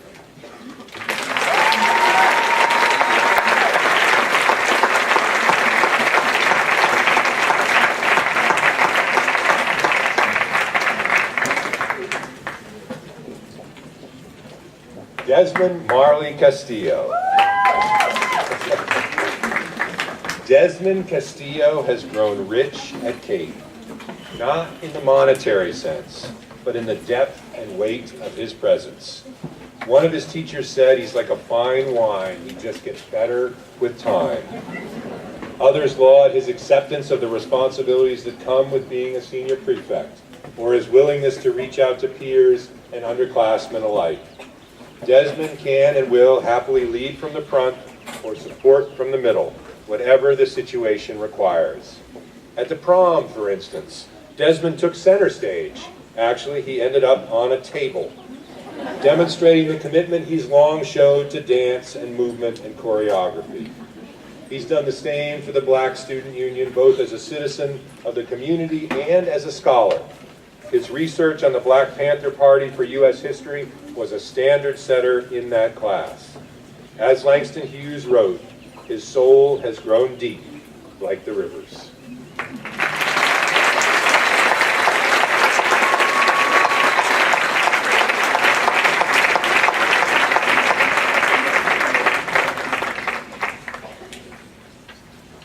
Charles Brownlee Corman. Charlie is a lover of the Japanese language, one of our most prolific and accomplished readers, and a student distinguished by, quote, pure, unadulterated optimism. Any enterprise is invigorated and made meaningful by Charlie's affirming presence, by his ready smile, and his ability to find the value and the joy in each moment. That very disposition led him, in fact, in his admittedly rusty skills, to the third soccer team this winter, after focusing on aquatics exclusively in prior years. His summaries of the team's games, posted in the general folder, were among the most entertaining and revealing pieces of writing any student produced this year. Within those missives, we found Charlie's humor, his affection for his teammates, his joy in simply playing the game, his uncommon generosity of spirit, and the quintessential expression of senior leadership.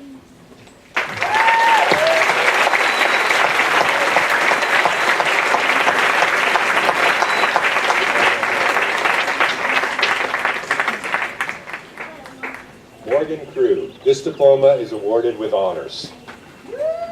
Morgan's undaunted spirit usually manifests as happy resolve. She is perpetually self-assured, always kind, and quick to find humor in a situation. Her many aptitudes mean that solutions to even the most complex problems are well within her reach. But Morgan seems most fully engaged when she's working for the benefit of someone else. Her teaching assistantship this year is evidence of that inclination, filled with supportive instruction and, when necessary, candid and direct feedback. Her play for several years on our volleyball team was similarly skilled and forceful, as were her performances in so many Cate musicals and every Camerata concert. There is a depth and clarity to Morgan's singing voice that speaks directly to its source. And so we are captivated not simply by the melody that Morgan renders, but by the character and strength that makes such music possible.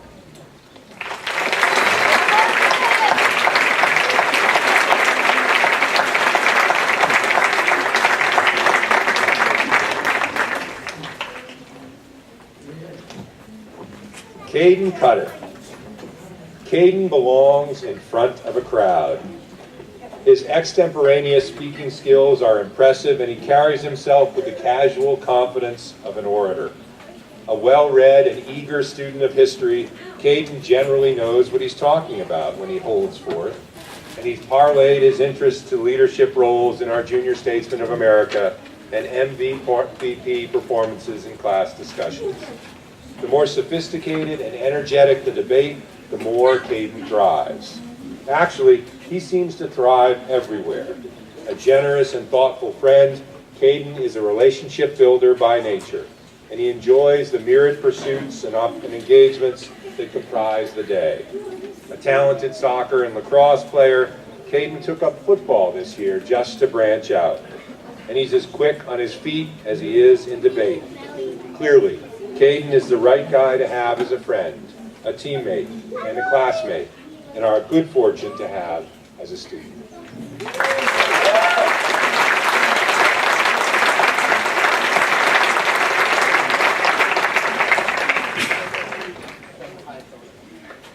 Forgot that. Cole Dexter. There's an admirable clarity and precision to Cole. He orders his scholarship much like he does his life and his aspiration, with thoughtful intent and meticulous practice. Engineering and technology particularly appeal to Cole, and he apparently took the first computer he ever owned apart just to find out how it worked. Research and doing the work necessary to succeed really compel Cole, which may well be why one faculty member remarked earlier this year that Cole seems destined to run a tech company in short order. In the meantime, Cole is equally at home on the tennis court or in the pool, competing with our water polo team. His natural discipline has enabled Cole to master the clarinet as well, proving that art and science collide productively in this admirable young man.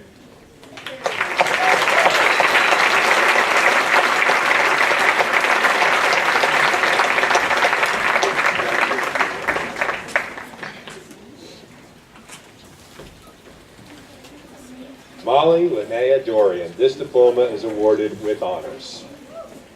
In everyday life, Molly is the consummate student, decorated for her award-winning scholarship, generously insightful and inspiringly diligent. She has even followed in the family tradition as a senior, joining the ranks of the teaching assistants in the Human Development Program and contributing thoughtfully to the education of others. But when Molly steps into the theater or onto the stage, it's like Clark Kent has just found a phone booth. She's the closest thing we know to Superman as a performer, possessing a strength of purpose and an otherworldly talent that is awesome to behold. We hear her sing, or watch her enter a scene, or listen to her inhabit a character, and we are reminded that art is craftsmanship, honed and forged by the artist. And Molly is a masterful craftsman, so devoted to her art that she can literally become someone else and render a story that needs telling.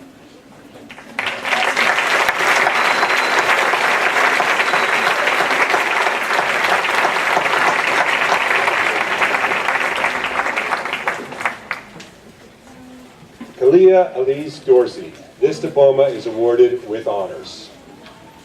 The superlatives used in reference to Kalia follow a particular pattern. One faculty member called her a dynamo. Others use words like influential, commanding, and persuasive.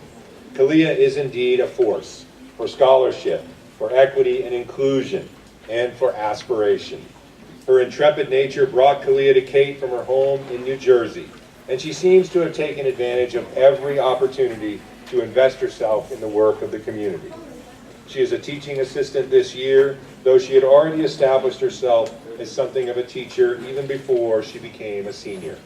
Coaches, dorm faculty, all who encounter Kalia actually comment on the tone of her presence and on the productive and personal spirit that colors her every endeavor. Said one, Kalia is a joiner, bringing people together and improving the work of the group.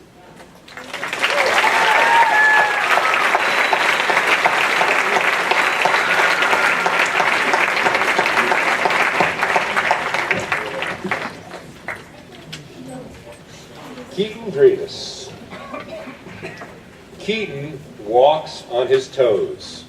When he's not running, that is. which means that he bounces from place to place, always eager, perhaps sometimes late, but never less than full steam ahead. He is brilliant, especially in the quantitative fields, and he's unstoppable when he's knee-deep in a problem that needs solving, or in the midst of an all-encompassing game of Dungeons and Dragons.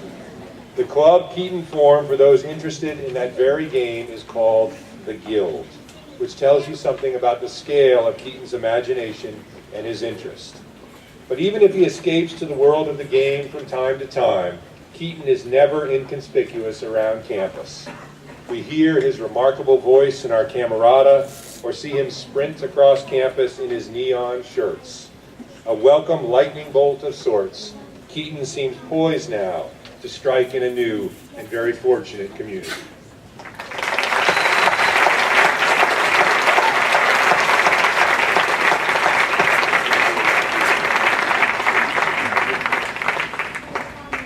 Sophia Wise Eskenazi. A letter written by a faculty member earlier this year begins, "Sophie is the Neville Longbottom kind of brave." This self-described introvert just exudes integrity and purpose.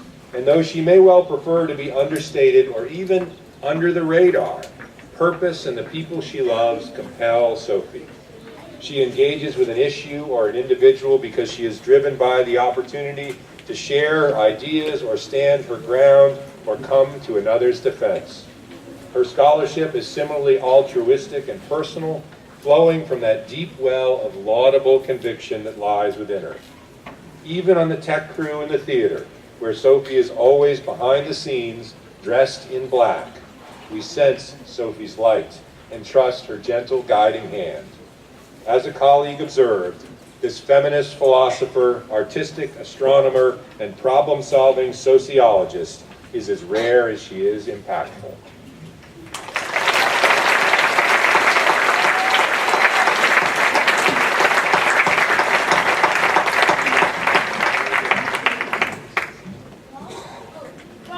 Daniela Mariana Espinosa.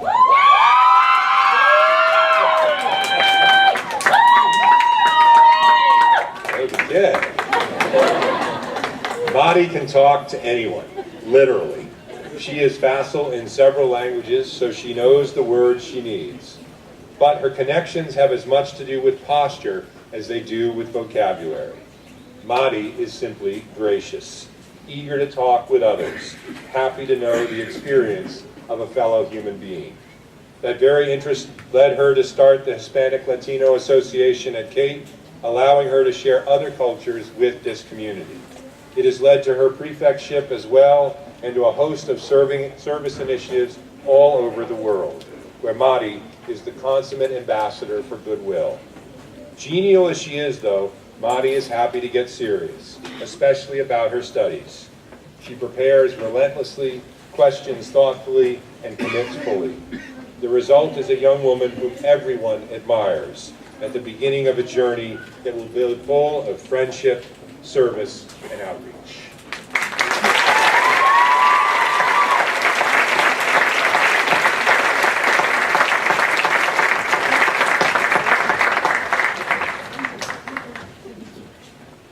Jazmín Estevas Rosas.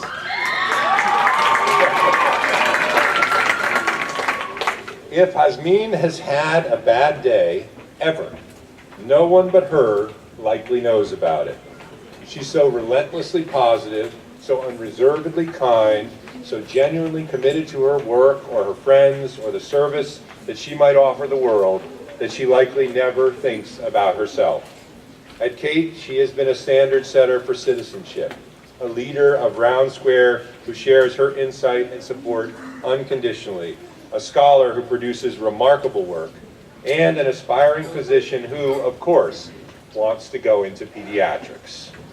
Leave it to Jazmín to focus on those in our world who are the most vulnerable. Already she has seen to the creation of a medical clinic in the home that her grandmother occupied in Santa Marta, Mexico, raising the money, securing the permits, and developing the project. Everywhere she goes, and even at Cate, Jazmín just makes the place and the people in it better, more grateful, even healthier.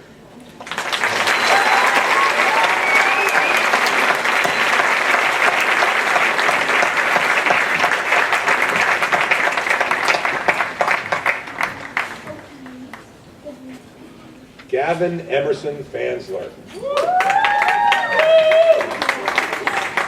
Gavin's enthusiasms are easy to spot.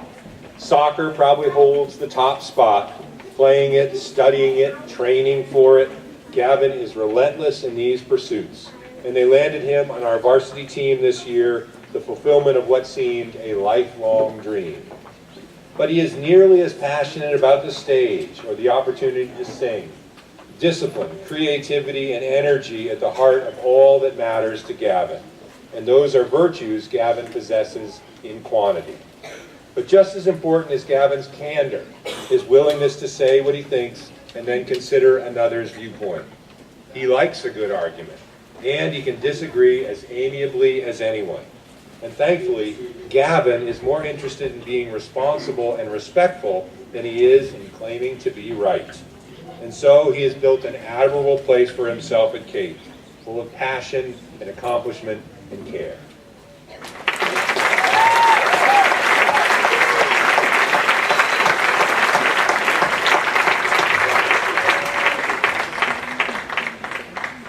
Julia Rose Farner. This diploma is awarded with high honors. Julia, as one faculty member observed recently, is a prodigy. She does everything well. So well, in fact, that in certain cases, she is among the most accomplished in an area of endeavor that we have ever seen at Cate. Listen to her play the piano as a recent touring concert pianist did, and you will be transfixed. Watch her on the athletic field, and you'll recognize her as one of the best players on the field. Get lost in the backcountry, and Julia will orienteer her way to you, find a way to scrounge up a pleasant meal, maybe some dirt, and guide you back to safety. But even those talents pale in comparison to the intellect Julia brings to bear in the classroom. The maturity and poise that distinguish her thinking put her in rarefied air, likely, as one colleague noted, to see the destination before anyone else sees the road. She won the Centennial Prize as a junior, fittingly, because we haven't seen a student or an artist or an athlete like her in a century.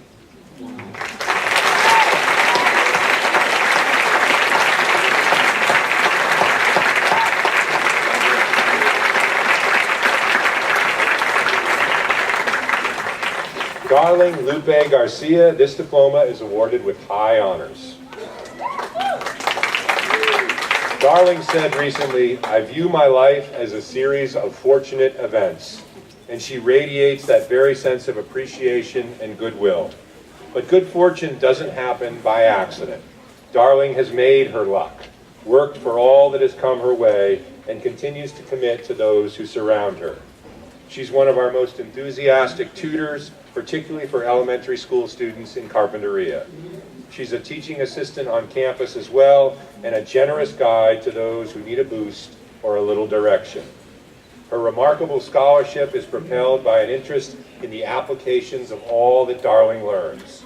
One of her teachers wrote last year, "Whenever I've asked students to read articles connecting biology to social or ethical issues, Darling's observations and reflections rise to a whole new level." Surely it's in the fortunate communities she inhabits from here that Darling will bring all her humanity and insight to bear, evidence perhaps that some truths are indeed universal.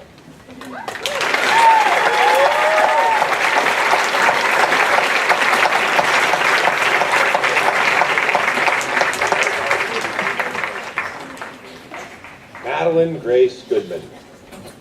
Maddie is a ravenous reader, particularly of good journalism. In a provocative talk or a compelling class discussion, she's on the edge of her seat. That genuine excitement that propels Maddie's inquiry has helped to make her a remarkable student and a driving force behind this year's El Batador. Said one faculty member, "Everything will be fine as long as Maddie is a chief editor." It's easy to trust Maddie in that or any role, not simply because of her skill and productivity, but because she pays attention. An intrinsic and unusually perceptive learner, Maddie sees and responds to the lessons that surround her every day. We all noted this in her Tuesday talk, where Maddie parlayed a harrowing camping trip in the Australian outback into an understanding that we will always find what we are looking for. She looks for knowledge, understanding, and appreciation, which is exactly why she finds them.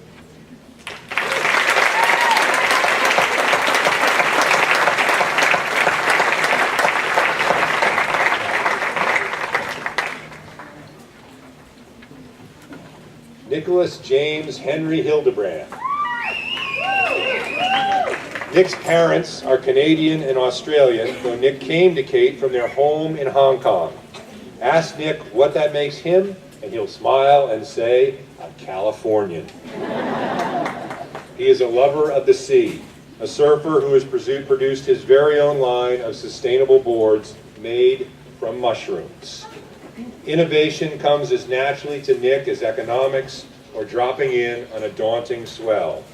He rides them all with grace and poise, a scholar who is as unflappable as he is curious. Yet even beneath that good nature and warm smile is significant resolve. Nick is a great competitor, one of the most talented tennis players to wear the Cate blue, and his academic work is filled with gritty aspiration too, the byproduct of hard work and initiative. But we know that after a long day of work, or perhaps before one, Nick will be on his board somewhere, deriving energy from the ocean to propel him ever forward.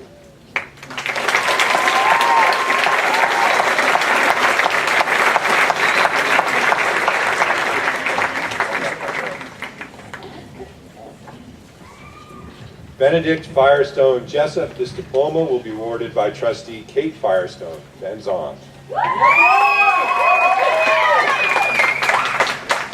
Ben missed some classes because of a surgery some time back, and his English teacher wrote, "We need him back soon, because discussions aren't as lively or deep without Ben there."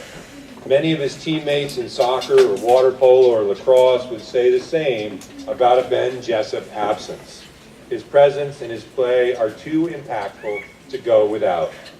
Surely that's why Ben captained both our varsity soccer and lacrosse teams as a junior and a senior. We respond to Ben's leadership, to the character and the substance of it, leading us collectively to become a better team. And yet he is the same one-on-one, eager to help and support a peer, to listen and mentor, often through action even more than words. Ben's only challenge has been that he competes with such force that occasionally he has to contend with some injuries. But even they can't hold Ben back for long.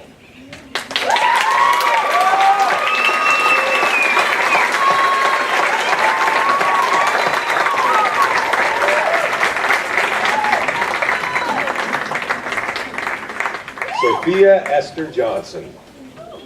Referring to her performance as a member of our jazz ensemble, Sophie's conductor said, "She allows the whirlwind of her passions to blow her in all directions in which she is inspired."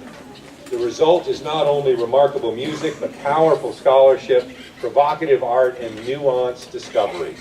Sophie is always on the road to some new knowledge. We see that clearly in her affection for the sciences and the manner in which she can understand and explain the forces in the world. Depth of inquiry, intensity of thought, time for revelation, these are all priorities for Sophie. The same focus seems to drive her affection for soccer, where she's been an important member of our varsity team. To unwind from all that purposeful work, though, Sophie will head for her drums or her bass and bang out a little heavy metal. Even her manicure for the prom contained the classic punk rock symbol for anarchy, vintage Sophie.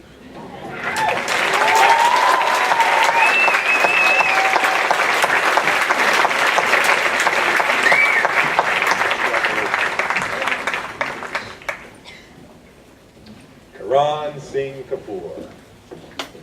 There is a buoyant spirit that keeps Karan ever cheerful, ever positive, easygoing, and likable. Our head prefect this year, in part because of the universal character of his connections and support, Karan has used that leadership platform to advance his own brand of good cheer.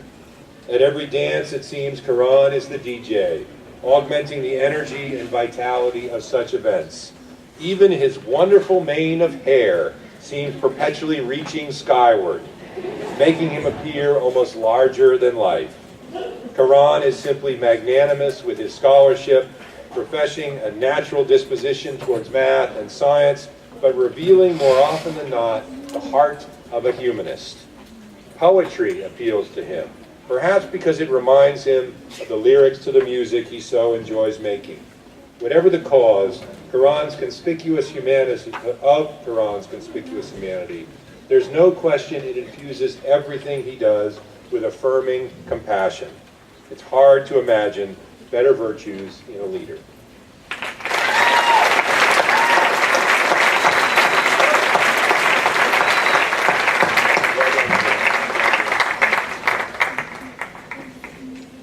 Young-Soo Ko. This diploma is awarded with high honors. To appreciate Young-Soo, you must spend some time with his ceramics. Watch the precision with which he creates his art, the delicacy with which he forms it, and the meticulous craftsmanship of his finishing and glazing. He can and does produce pieces so light and airy, we can't imagine they are made of clay. And yet he can go the other way too, allowing the clay itself to speak rather than the artist who shaped it. That's the genius of Young-Soo Ko, the humility to take himself out of the center, to be the vehicle for beauty without being its agent. He does the same in the dorm he serves as prefect or in the classrooms where he works his intellectual magic, trying to be inconspicuous and letting the work speak for itself. Only Young-Soo could produce a final exam in Japanese that his teacher would ultimately call a work of art, a masterpiece. Everything is when Young-Soo is involved.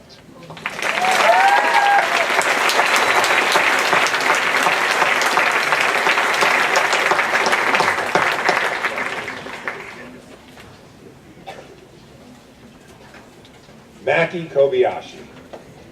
A faculty member said recently, Maki's interest in biology and the human spirit will guide her future.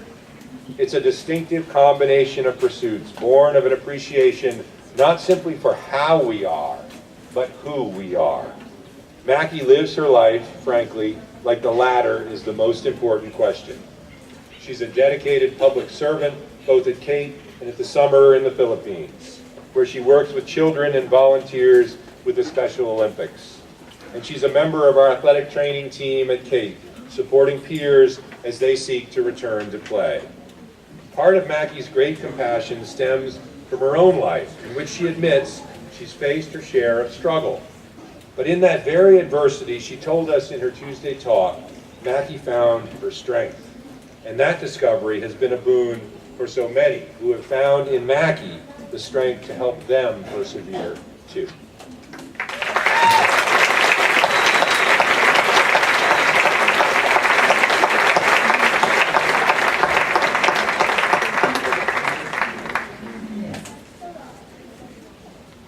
Jaehyun Jenny Lee. This diploma is awarded with high honors. Jenny's signature phrase, "I'm so excited," seems universal in its relevance.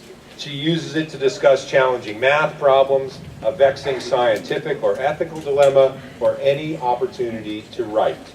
It isn't just enthusiasm that has propelled Jenny's distinctive scholarship. There are equal shares, too, of creativity, discipline, analytical acumen, and her ever-present curiosity.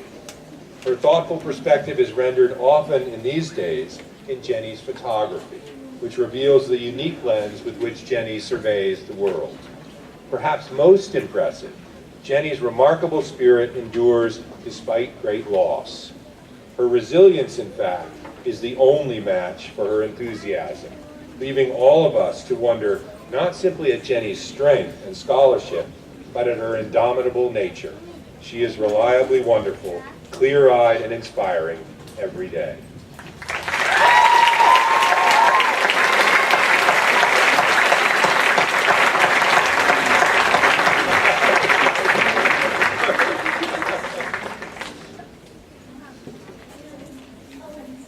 Andrea Apple Payne Leeser. Faculty members who speak of Apple will often do so in sentences that contain other names. Muir, Oliver, Thoreau. Apple is our most intellectual environmentalist, an advocate for the earth and the flora and fauna that call it home. Indeed, though her gregarious and thoughtful nature makes her seem perpetually at home, Apple is a light when she is in the out of doors. If she could go without shoes every day, she would. For how better could she fortify her connections to the ecosystems she joins? Her scholarship flows from that unending reservoir of passion and belief and her conviction that human action can and will matter. Her insights she delivers with uncanny understanding and often a good deal of humor. Her Danger Twins skits are always eagerly awaited, their cleverness an indication of just how carefully Apple assesses the world around her and appreciates its grateful occupants.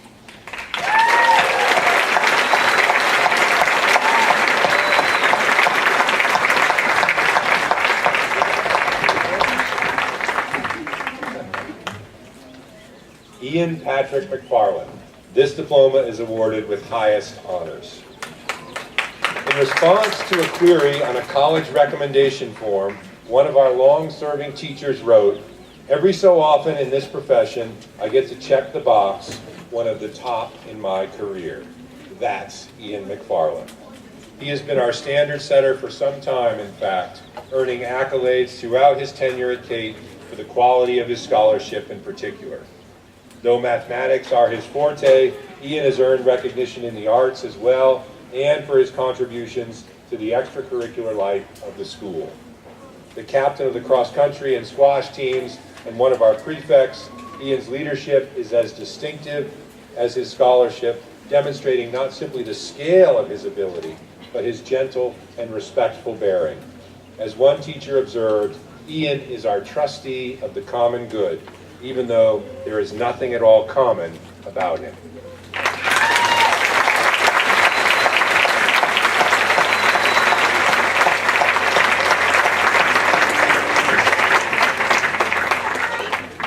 Parker Andrew Matthews.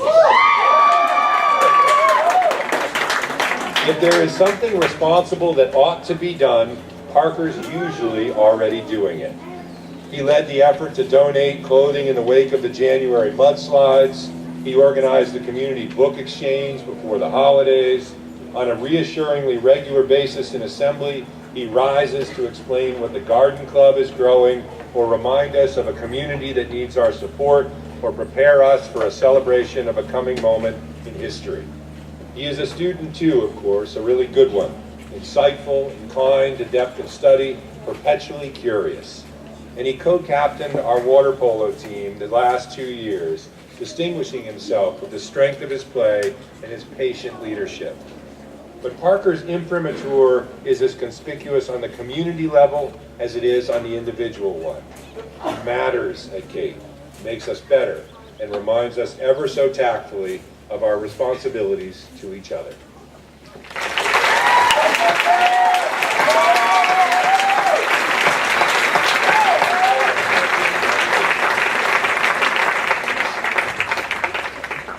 Julia Lee McCaw. This diploma is awarded with honors.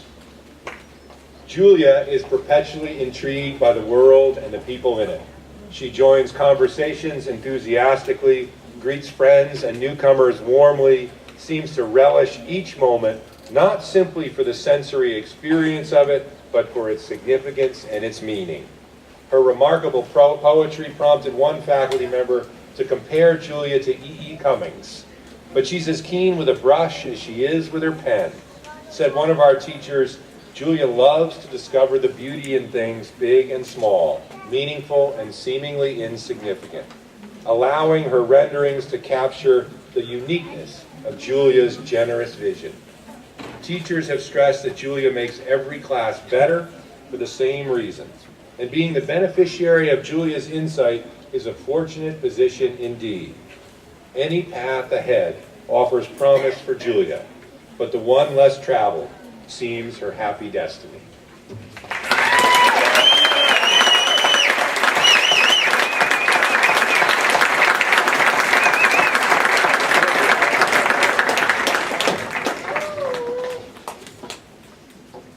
Ruby George Mccullers. This diploma will be awarded by Sydney Mccullers, Ruby's mother and a trustee. A description of Ruby in a letter this fall began with lyrics from Paul Simon's Kodachrome. Give us those nice, bright colors, the greens of summers, make you think all the world's a sunny day. It is when Ruby's around. She's funny, kind, wonderfully distinctive, and endearingly candid. Her scholarship is driven by an unyielding work ethic and a desire always to do her very best. And yet the cultivation of the mind for Ruby is principally a way to inform and advance her art. She speaks through what she creates, everything from extraordinary paintings to a sculpture based on a brooch she saw at LACMA involving Duchess potatoes.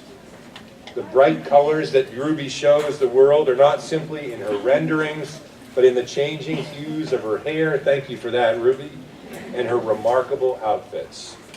Proving that Ruby does not simply create, she embodies her creativity, becoming her own ever-evolving work of art.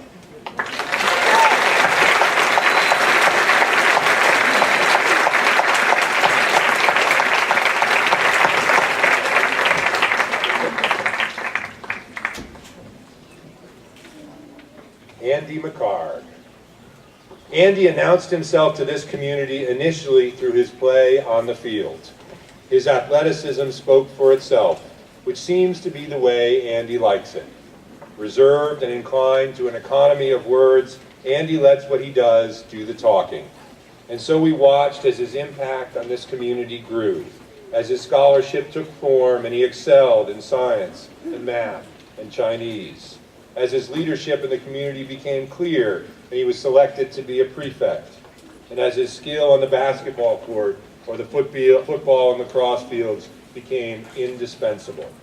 As a senior, he's even a bit more loquacious than in those early years, which is probably why he's such an effective tour guide for visiting families. But the less is more principle still holds for Andy. He wants always to do his very best, which is why we have relied on him so heavily and consistently through the years.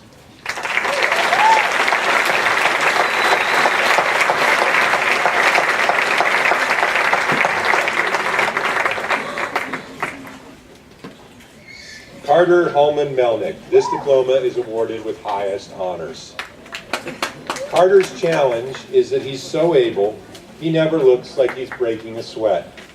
Deep academic inquiry on Carter looks like sunbathing, something serene and warming that just happens by osmosis. But what separates Carter most powerfully is not simply his acumen or his brilliant performances, but his gentle, endearing manner, his absence of ego or self-promotion, his earnestness. Carter is just a really good guy who likes people and the experiences he has with them so much that he hasn't even noticed, nor does he care, that he's smarter than just about everybody else. The result is a generous, rather than purely self-interested scholar. And though Carter doesn't know it, and likely wouldn't believe it, he has become one of our intellectual archetypes, a productive embodiment of curiosity, compassion, and open-minded discovery.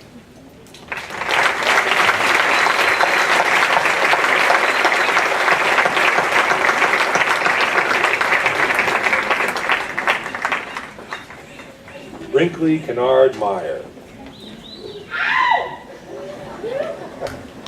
Brinkley has become a masterful cellist over the years, building and refining her skills and her musical expression to become a mainstay first in our orchestra and for the last 2 years as a member of the Santa Barbara Youth Symphony. That achievement, perhaps more than any other, speaks to the combination of discipline and character and creativity that distinguish Brinkley Meyer. Challenge is something she embraces without fear or trepidation, but rather as opportunity. And Brinkley doesn't mind setbacks, preferring to find use for them and move forward. Her ever-positive demeanor suggests that nothing gets her down for long. Even the sequin Doc Marten boots she wore for a while suggests that Brinkley has her own path ahead of her that she's going to follow in her own manner. And so we have gladly ridden in her wake, marveling at her resolve and smiling at its every expression.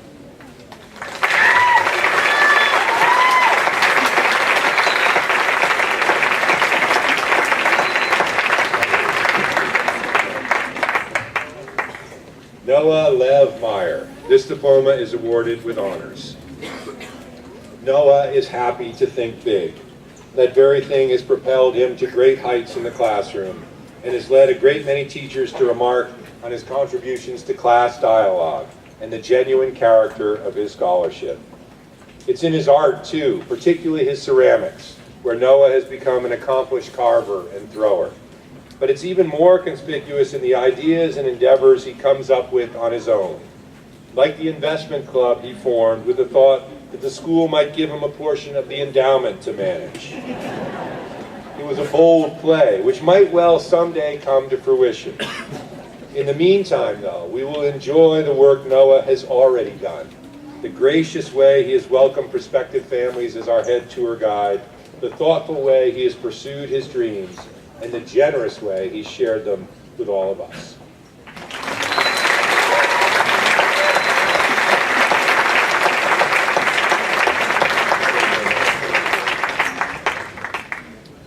Isabelle Madeline-Rafa. Izzy's family has been connected to Cate for generations, and so it was no surprise when she arrived on this mesa to discover that Izzy was bound to shape the community too. A skilled and tenacious athlete, Izzy's mark was indelible almost from the beginning. She has risen to captaincies in 3 sports, soccer, cross country, and track, some of them even before she became a senior, and has set standards of performance that will be hard to match, let alone beat. One of her teachers called Izzy Jane Austen-esque in her eye for the valuable, reinforcing Izzy's own inclination to seek worthwhile experiences and mine them thoroughly. Her prefectship this year is evidence of the community's recognition of Izzy's importance, as well as an endorsement of the leadership Izzy has long exercised. No doubt her grandfather, who also served this school, is looking down proudly at the continuing exercise of the family tradition.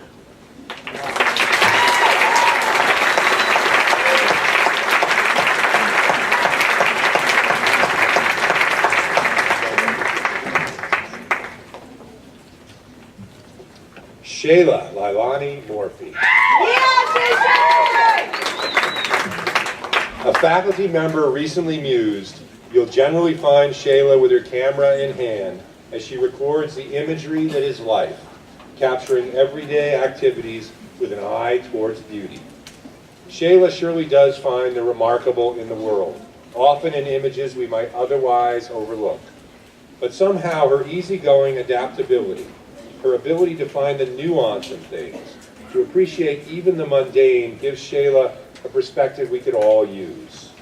And Shayla finds more ways than the camera to express her vision.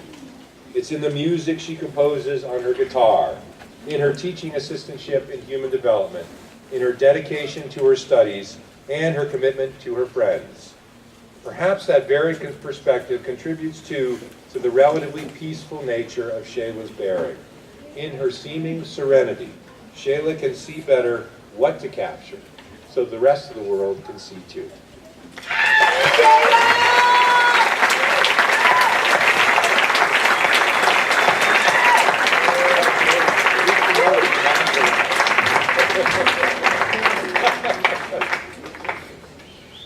Charles Lewis Morris. Charlie just gets it, said one of his teachers recently. Though the statement was made in reference to a particular area of study, calculus, its application is more universal. Having come west from his native North Carolina, Charlie has always been clear on why he is here. He pushes hard to excel in all areas, and he does, the byproduct of his great intrinsic motivation. The same thing has compelled his play on the soccer field and the tennis court, both places where he has made significant contributions to our varsity programs. Yet Charlie wears his accomplishments, like the Tri-Valley League doubles championship last year, lightly, as though the journey was far more important than the outcome. And he's right, of course, which is why there is never anything but appreciation for his self-effacing manner. Charlie, we know, is even more than his many accomplishments can possibly capture.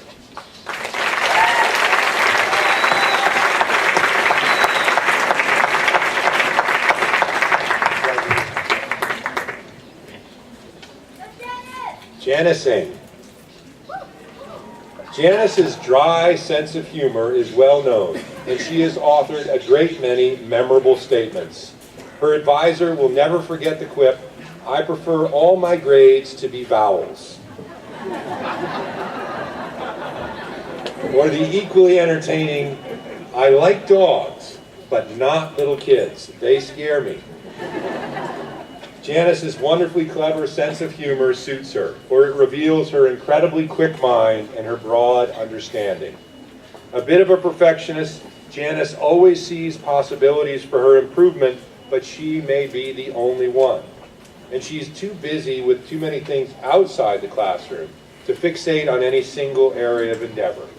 A talented athlete, she's been a mainstay and co-captain of our tennis team, as well as a varsity soccer player. She's also quick to organize or join a service effort. Rarely the first to speak up, Janice always gets in the last word or thoughtful gesture.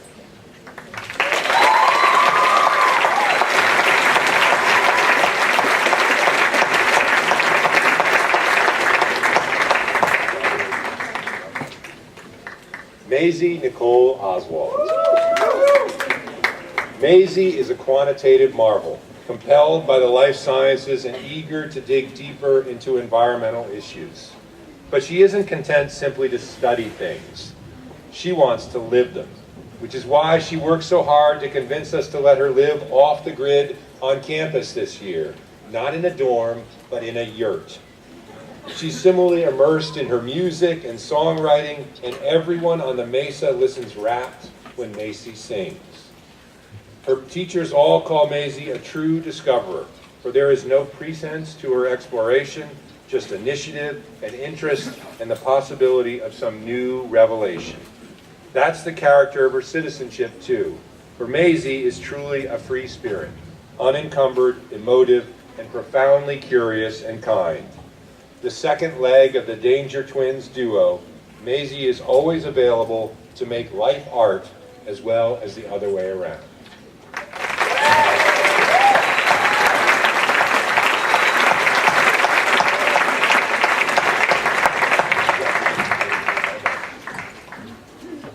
Haley Lynn Panzer. Haley seems to know best just what she is capable of. And it's her own high standards that compel her, energize her, animate her.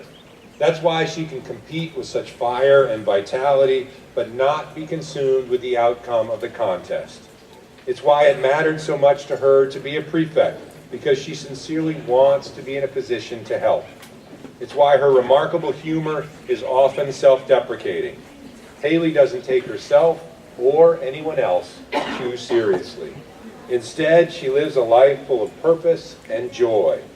She savors the time she spends with friends and others, aware perhaps more than most of the value of the present. And she has become one of our touchstones because we can rely on Haley's perspective and her peace of mind, which she always shares with the casual humility of one who believes that all will work out.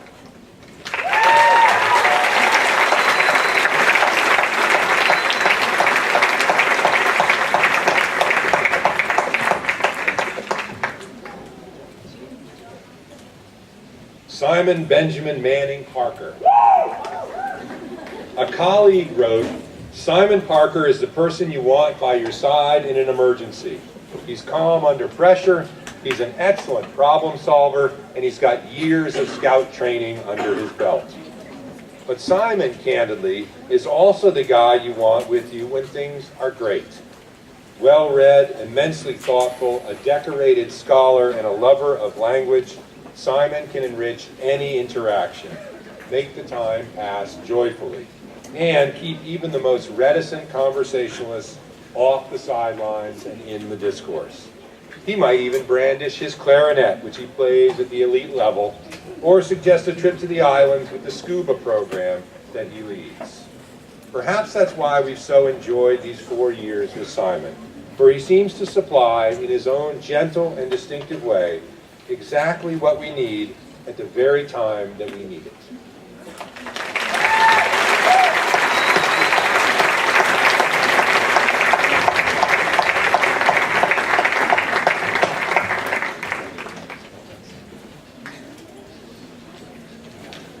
Andre Milo Pinko. I will speak briefly about Andre, and then Andre will be presented his appointment to West Point by Lieutenant Colonel Patrick O'Doul.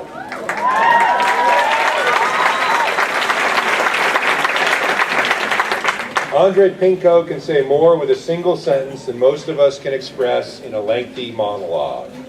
He is thoughtful, precise, analytical, and empathetic. He listens better than most, for learning other perspectives is important to Andre. His peers, like the faculty, see in Andre's reserve phenomenal strength of character, maturity, and poise. He became a prefect for those very reasons.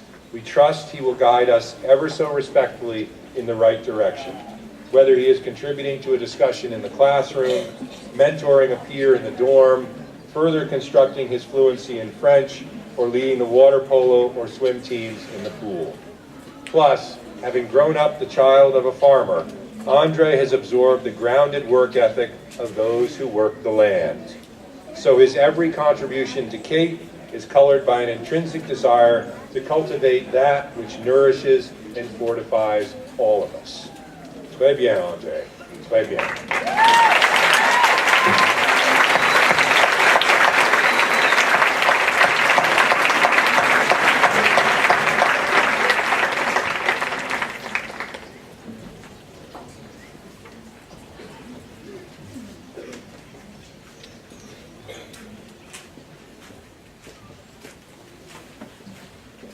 Congratulations to the class of 2018.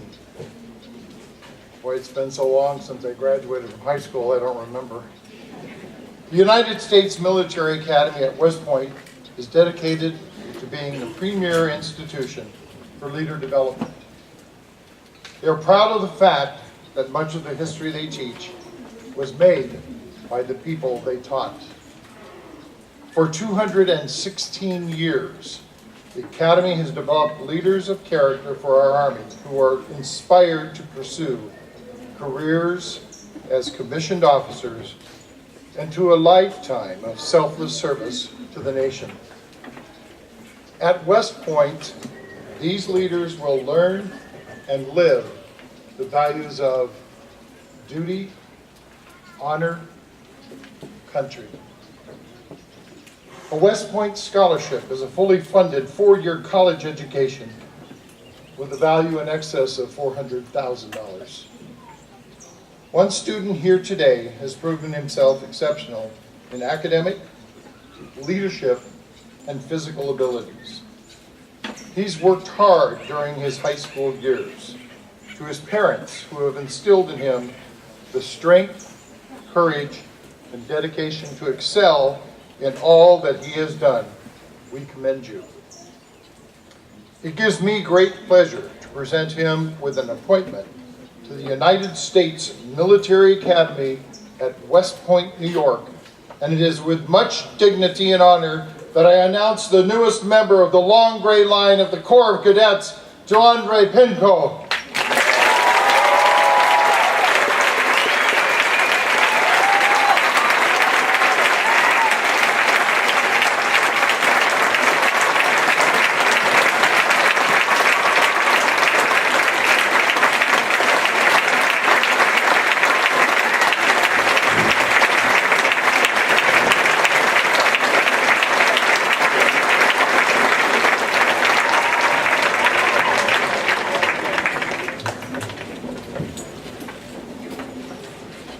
Marco Pliso. Everyone has a Marco memory. For some, it might be his Croatian rap at convocation. Others might point to any number of basketball games where Marco seemed darn near unstoppable. A few might even reference his expansive sneaker collection. No experience with Marco is unremarkable. He is too talented, too gregarious, too personable to leave anything but a lasting impression. Many of our visiting families who Marco shepherded as one of our head tour guides have told us as much, just as Marco's teachers are quick to register the scale and breadth of his scholarly work. No doubt Marco had adjustments to make when he arrived on this mesa from his home so far away. But all we see now are the legacy he has built, the scoring titles in all league selections on the hardwood, the service trips he joined, or the international club efforts he led. Nicknamed the Croatian sensation, Marco surely is.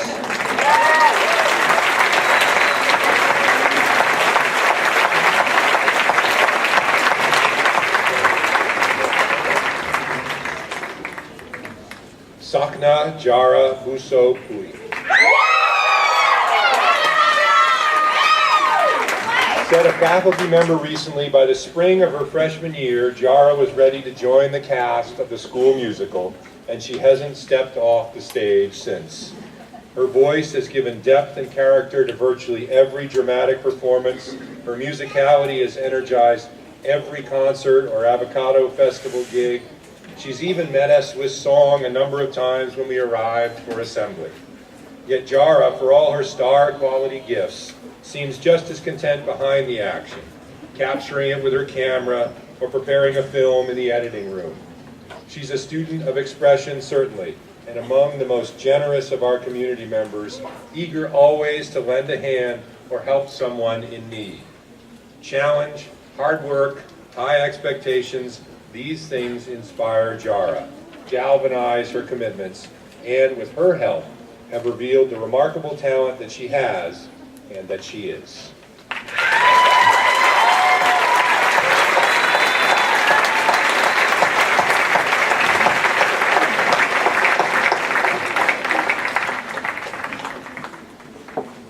Jack Samuel Renborg. This diploma is awarded with honors. Jack's interest in global politics and history caught our attention first.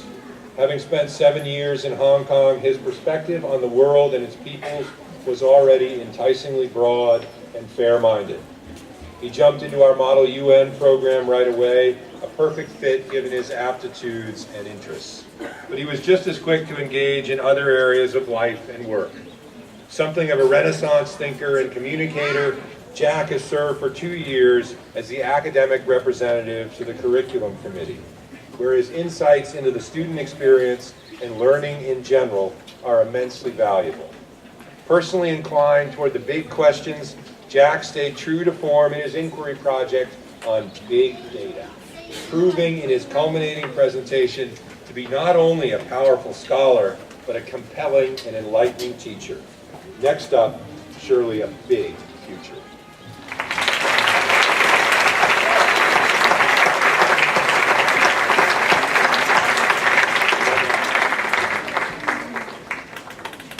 Christian Rochelle Revels Robinson.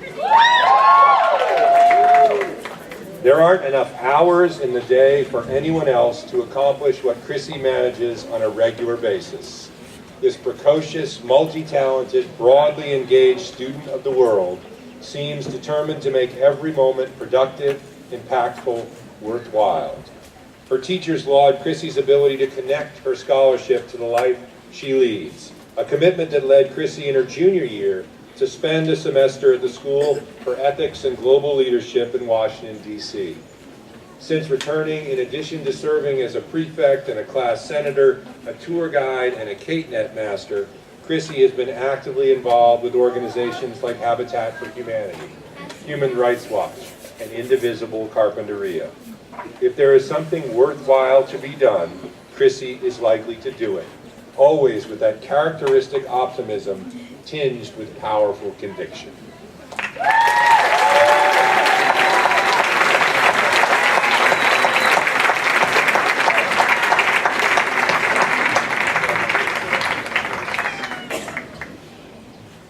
Catherine Lindsay Scott. Said a faculty member recently, Catherine will be that special person who is a leader in bridging divides and promoting communication, cooperation, and community. Her scholarship, which is replete with all manner of engagements and interests, is testament to Catherine's connective ideology. Teachers refer to her as an abounding intellectual and speak of her unique appreciation for the people she encounters in life. At Cate, Catherine has been involved in a host of efforts designed to support others. A teaching assistantship, several Los Niños trips, trips to foster homes, as well as endeavors like Girls Who Code and the Astronomy Club. Though Catherine has cultivated a powerful intellect, the mind is simply a vehicle for channeling the affections and sensibilities of her heart. And at Catherine's core is a love for the human condition and the humans who seek to understand it.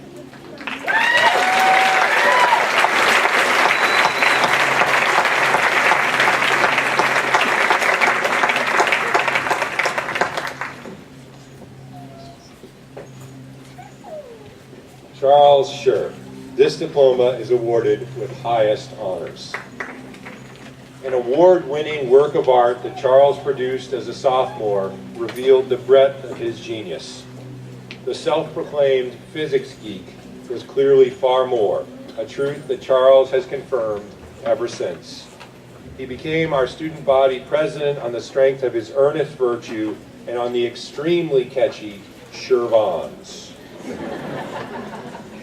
We like, too, that when we ask Charles a question, he will pause before answering, honoring every query with a thoughtful response. Over his time at Cate, where his remarkable scholarship has been complemented by his efforts to be of service to the community, Charles has fed us through the food crate business he initially launched, inspired us with his visual and performing art, entertained us with his dry and subtle wit, and honored us with his leadership. It is a marvelous set of accomplishments, Mr. President.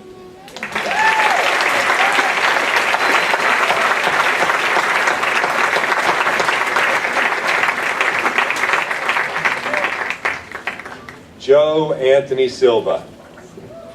People like to tell stories about Joe Silva, like that he spends several hours in the dining hall each day just so that he can talk to people. Or that, as one student alleged, because of Joe, everyone now prefers Silva to gold. It is easy, frankly, to poke fun at Joe because he will always laugh with you, because his humility runs to his core, and because deep down we know that Joe is exactly what he seems. Good as any we have known. Kind. There is a reason he lingers so long in the dining hall, and it isn't just to eat. Eternally optimistic and smart and capable enough to see all of his worthy intentions fully realized. Rarely do we encounter a young soul with the depth and generosity of Joe's, which may be why everyone has their own Silva story. We want to connect each of our respective stories with his, and thankfully, generous Joe is always happy to oblige.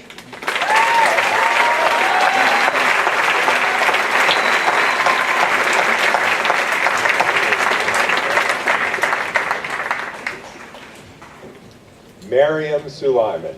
This diploma is awarded with high honors. Mariam is undaunted. She marched with her mother in Tahrir Square during the 2013 Egyptian Revolution, determined even at that young age to be an agent of change. She came to Cate from her home in Saudi Arabia, fluent in English and Arabic, and ready to do what she could to advance her own education. Humble almost to a fault, it's still hard to imagine Mariam ever doubting herself. She works tirelessly, gravitating to the toughest courses and the highest expectations. Her physical strength is clear on the basketball court or even on backpacking trips into the wilderness. She seems in all situations to be able to deliver what she or the team or the group needs, always with a well-meaning smile. But there's another level of fortitude to Miriam that is even more powerful. A commitment to a future, and a willingness to accept risk to see that future realized. First Egypt, then Cate, now the world.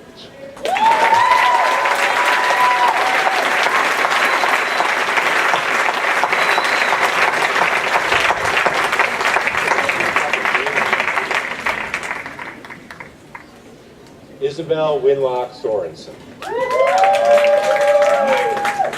A teacher who commended Isabelle on her grit and persistence went on to say, Isabelle expects to work for her education, to invest herself in her studies, and occasionally to find that she has to reconsider a position or rework a problem.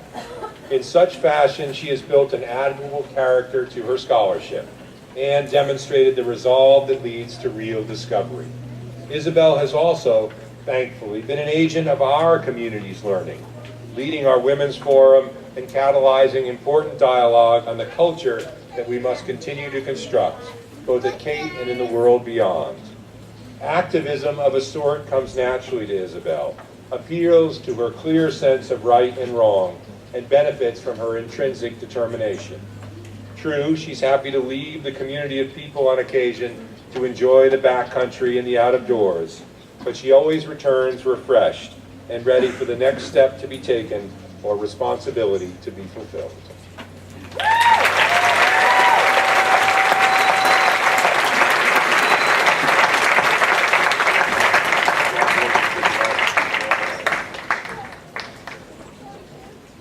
Farida Tahiri. Farida's thoughtful, generous, endearing manner has brought her universal respect and admiration. It was no accident when Farida gave her first talk on her home country in the fall of her sophomore year that the Macintosh room was overflowing with classmates, parents, faculty, and even a few alumni. This gentle yet formidable young woman has invigorated our community. An unwitting ambassador, Farida is evidence of the richness that is revealed by our differing customs, our broad-ranging affections, and our respective heritage. She has occupied some key positions at Cate, including as a teaching assistant, and she has distinguished herself as an uncommon scholar and a budding artist.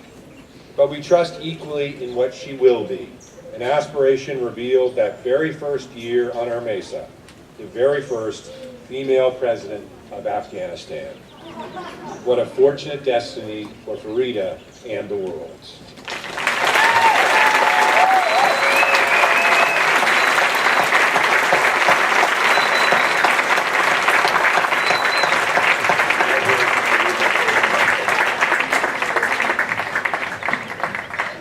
Isabelle Madeline-Rafa. Isabelle practices jiu-jitsu at a local gym, which some may see as incongruous with this thoughtful scholar whose long stay in the UK has led her to speak with a deeply intellectual-sounding English accent. But the martial arts just reveal the discipline and the grit that help to propel Isabelle's more cerebral endeavors. She is quick to connect ideas and concepts across disciplines and areas of study, and often looks for such patterns and applications. Service compels Isabelle too, both as a member of the Women's Forum and with a school she supports in Tanzania. It's heartening to see the breadth of Isabelle's interests and to acknowledge the depth with which she explores them. Though serene on the surface, there is a fire that propels Isabelle's inquiry, whether she is taking on a sparring partner at the gym, tackling a vexing chemistry lab, or simply helping another.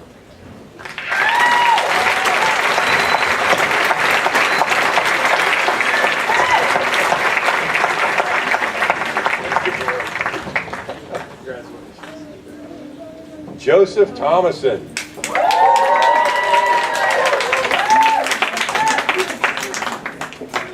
You like go to sleep over there, Joseph? You got a cramp. You think you're going to be able to get the diploma? And we'll see. I'll talk for a while. A highly skilled varsity tennis player, Joseph has for several years represented Cate in often intense and at least for us fans, anxiety-producing competition. But Joseph, even in the most challenging moments, does not seem concerned in the least. He is peaceful and calm, hopeful and focused. He wins with poise and is equally gracious on the rare occasions that the match doesn't go his way. His demeanor off the court is no different, full of aspiration and the work required to realize his goals. Even before this community, he is at ease, calmly sharing the power of ritual and discipline in his Wednesday talk. With Joseph, more often than not, you feel like he wants to linger and converse, to share what he has learned, and to hear the same from you. He became a Cate master perhaps because there's always something to be fixed or taught when technology is involved. And Joseph is perfectly suited for both. Said one teacher, Joseph is all about meaning, and he clearly finds it everywhere.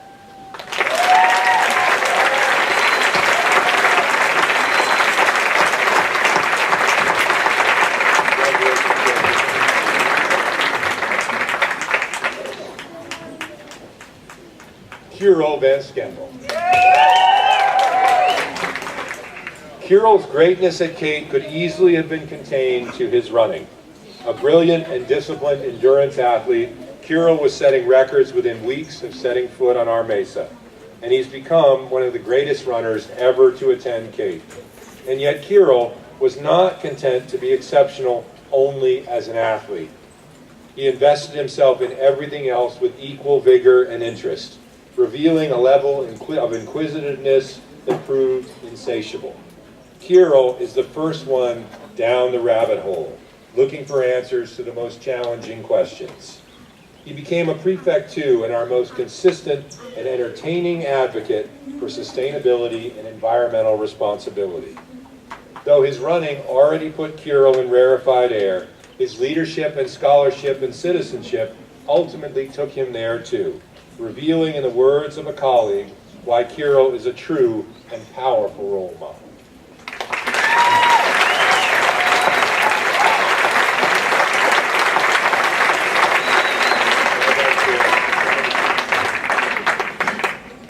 Lada Vences.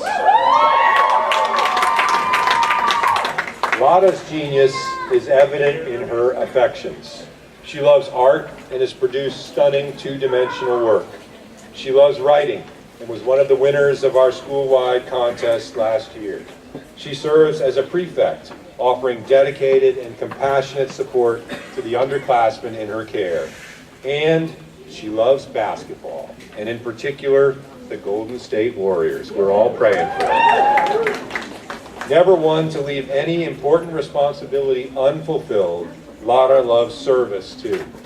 Lara would be lost if she wasn't doing something generous. But Lara's defining virtue, the one that transcends even those noted prior, is her determination to honor the family that believes in her. That award-winning story was about Lara's weekly trips to the laundromat with her mom. And just last year, as she contemplated her future, Lara wrote, "My biggest goal is to make my parents proud, as it has been their sacrifices that have allowed me to be where I am today." Lara, mission brilliantly accomplished.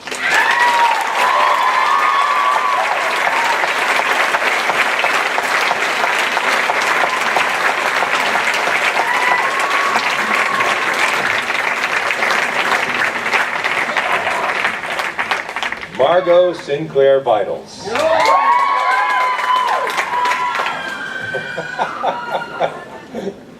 Margot brightens moments. She can do it in conversation, for there is no more engaging partner. She can do it with her humor, which is as clever and as animated as Margot is. She can do it with her intellect, which is as remarkable as it is broad. Margot can and does study everything, responding perhaps to an eclectic interest simply to know more. She has represented Cate through Round Square in places as far-flung as South Africa, is a leader of the activities committee charged with energizing recreation on the Mesa, and is an energetically competitive athlete, driven as much by the contests as the desire to be there for her teammates. We have enjoyed the impressive trajectory of Margot's endeavor and the conspicuous fruits of it. She has made our community a little more fun, our discourse more entertaining, and our experience together ever better.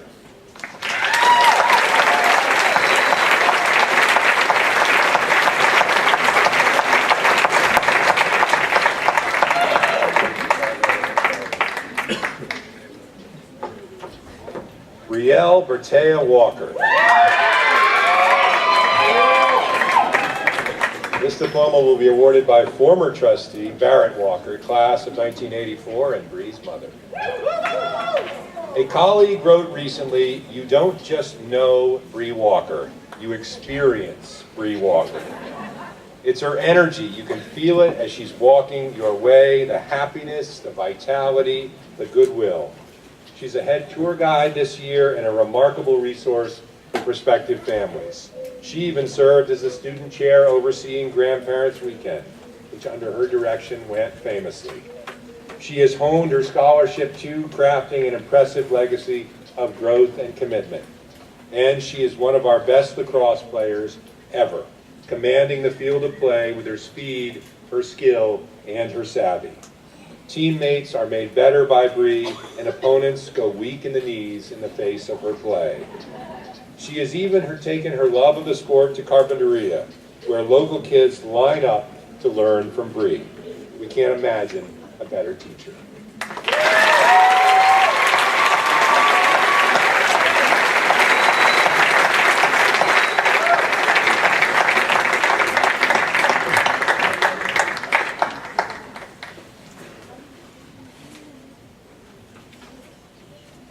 Cambria Lynn Weaver, this diploma is awarded with honors. In a meeting with the author of our all-school read 2 years ago, Cambria responded to his assertion about the value of the women in his books with a question. If they're so important, why don't any of your female characters have leading roles in your stories? Caught off guard, he responded ultimately, "They will in my next book." Just like that, Cambria changed the character of the discourse, got to the root of the issue. A writer herself, Cambria was more than willing to push into uncomfortable territory. That's what she does every day at Cate, driving us all to insight that perhaps we needed her to reach. That very nature made her the ideal co-leader of our Tuesday Talk series. Even the advanced jazz ensemble finds itself enriched by Cambria's expressions, this time from her trombone. There is no endeavor that Cambria doesn't improve with our participation. Even award-winning authors clearly agree.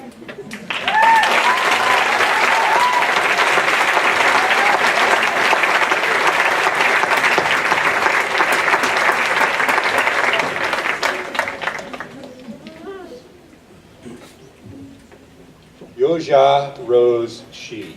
This diploma is awarded with high honors. Rose is well named. Listen to her sing and we are transported by the clarity and pitch of her soprano. Watch her tackle some cognitive puzzle and we can't help but admire her insight and her resolve. But unlike her namesake flower that is often the focus of attention, our Rose is the first to acknowledge the magnificence of others. Said one of her teachers, "I know of no other student who is more excited about the discoveries a peer makes than she is about her own." Rose's wide eyes and gasps of excitement when someone struck upon an insight were the highlight of the year. The mix of Rose's own brilliance and her acknowledgement of the same in others has defined her tenure on our mesa, given Rose's prefectship this year distinctive character, propelled her inspiring musicality, and made us all the more aware of the magical happening around us every day.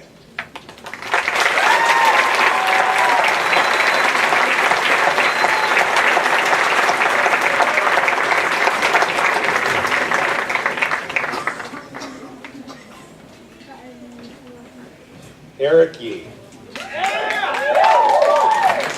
In a letter about Eric earlier this year, a faculty member made reference in a single sentence to the full range of Eric's passions: the Bible, the law, American football, and mixed martial arts.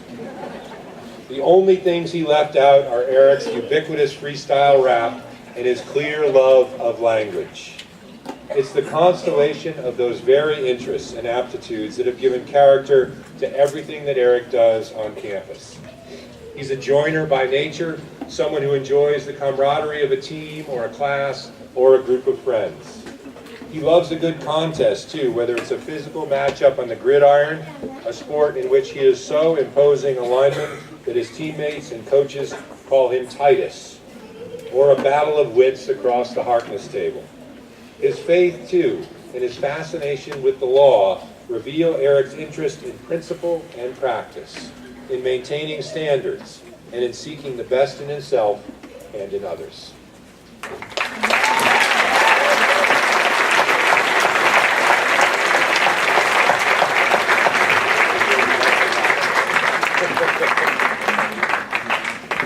Ladies and gentlemen, may I present the class of 2008.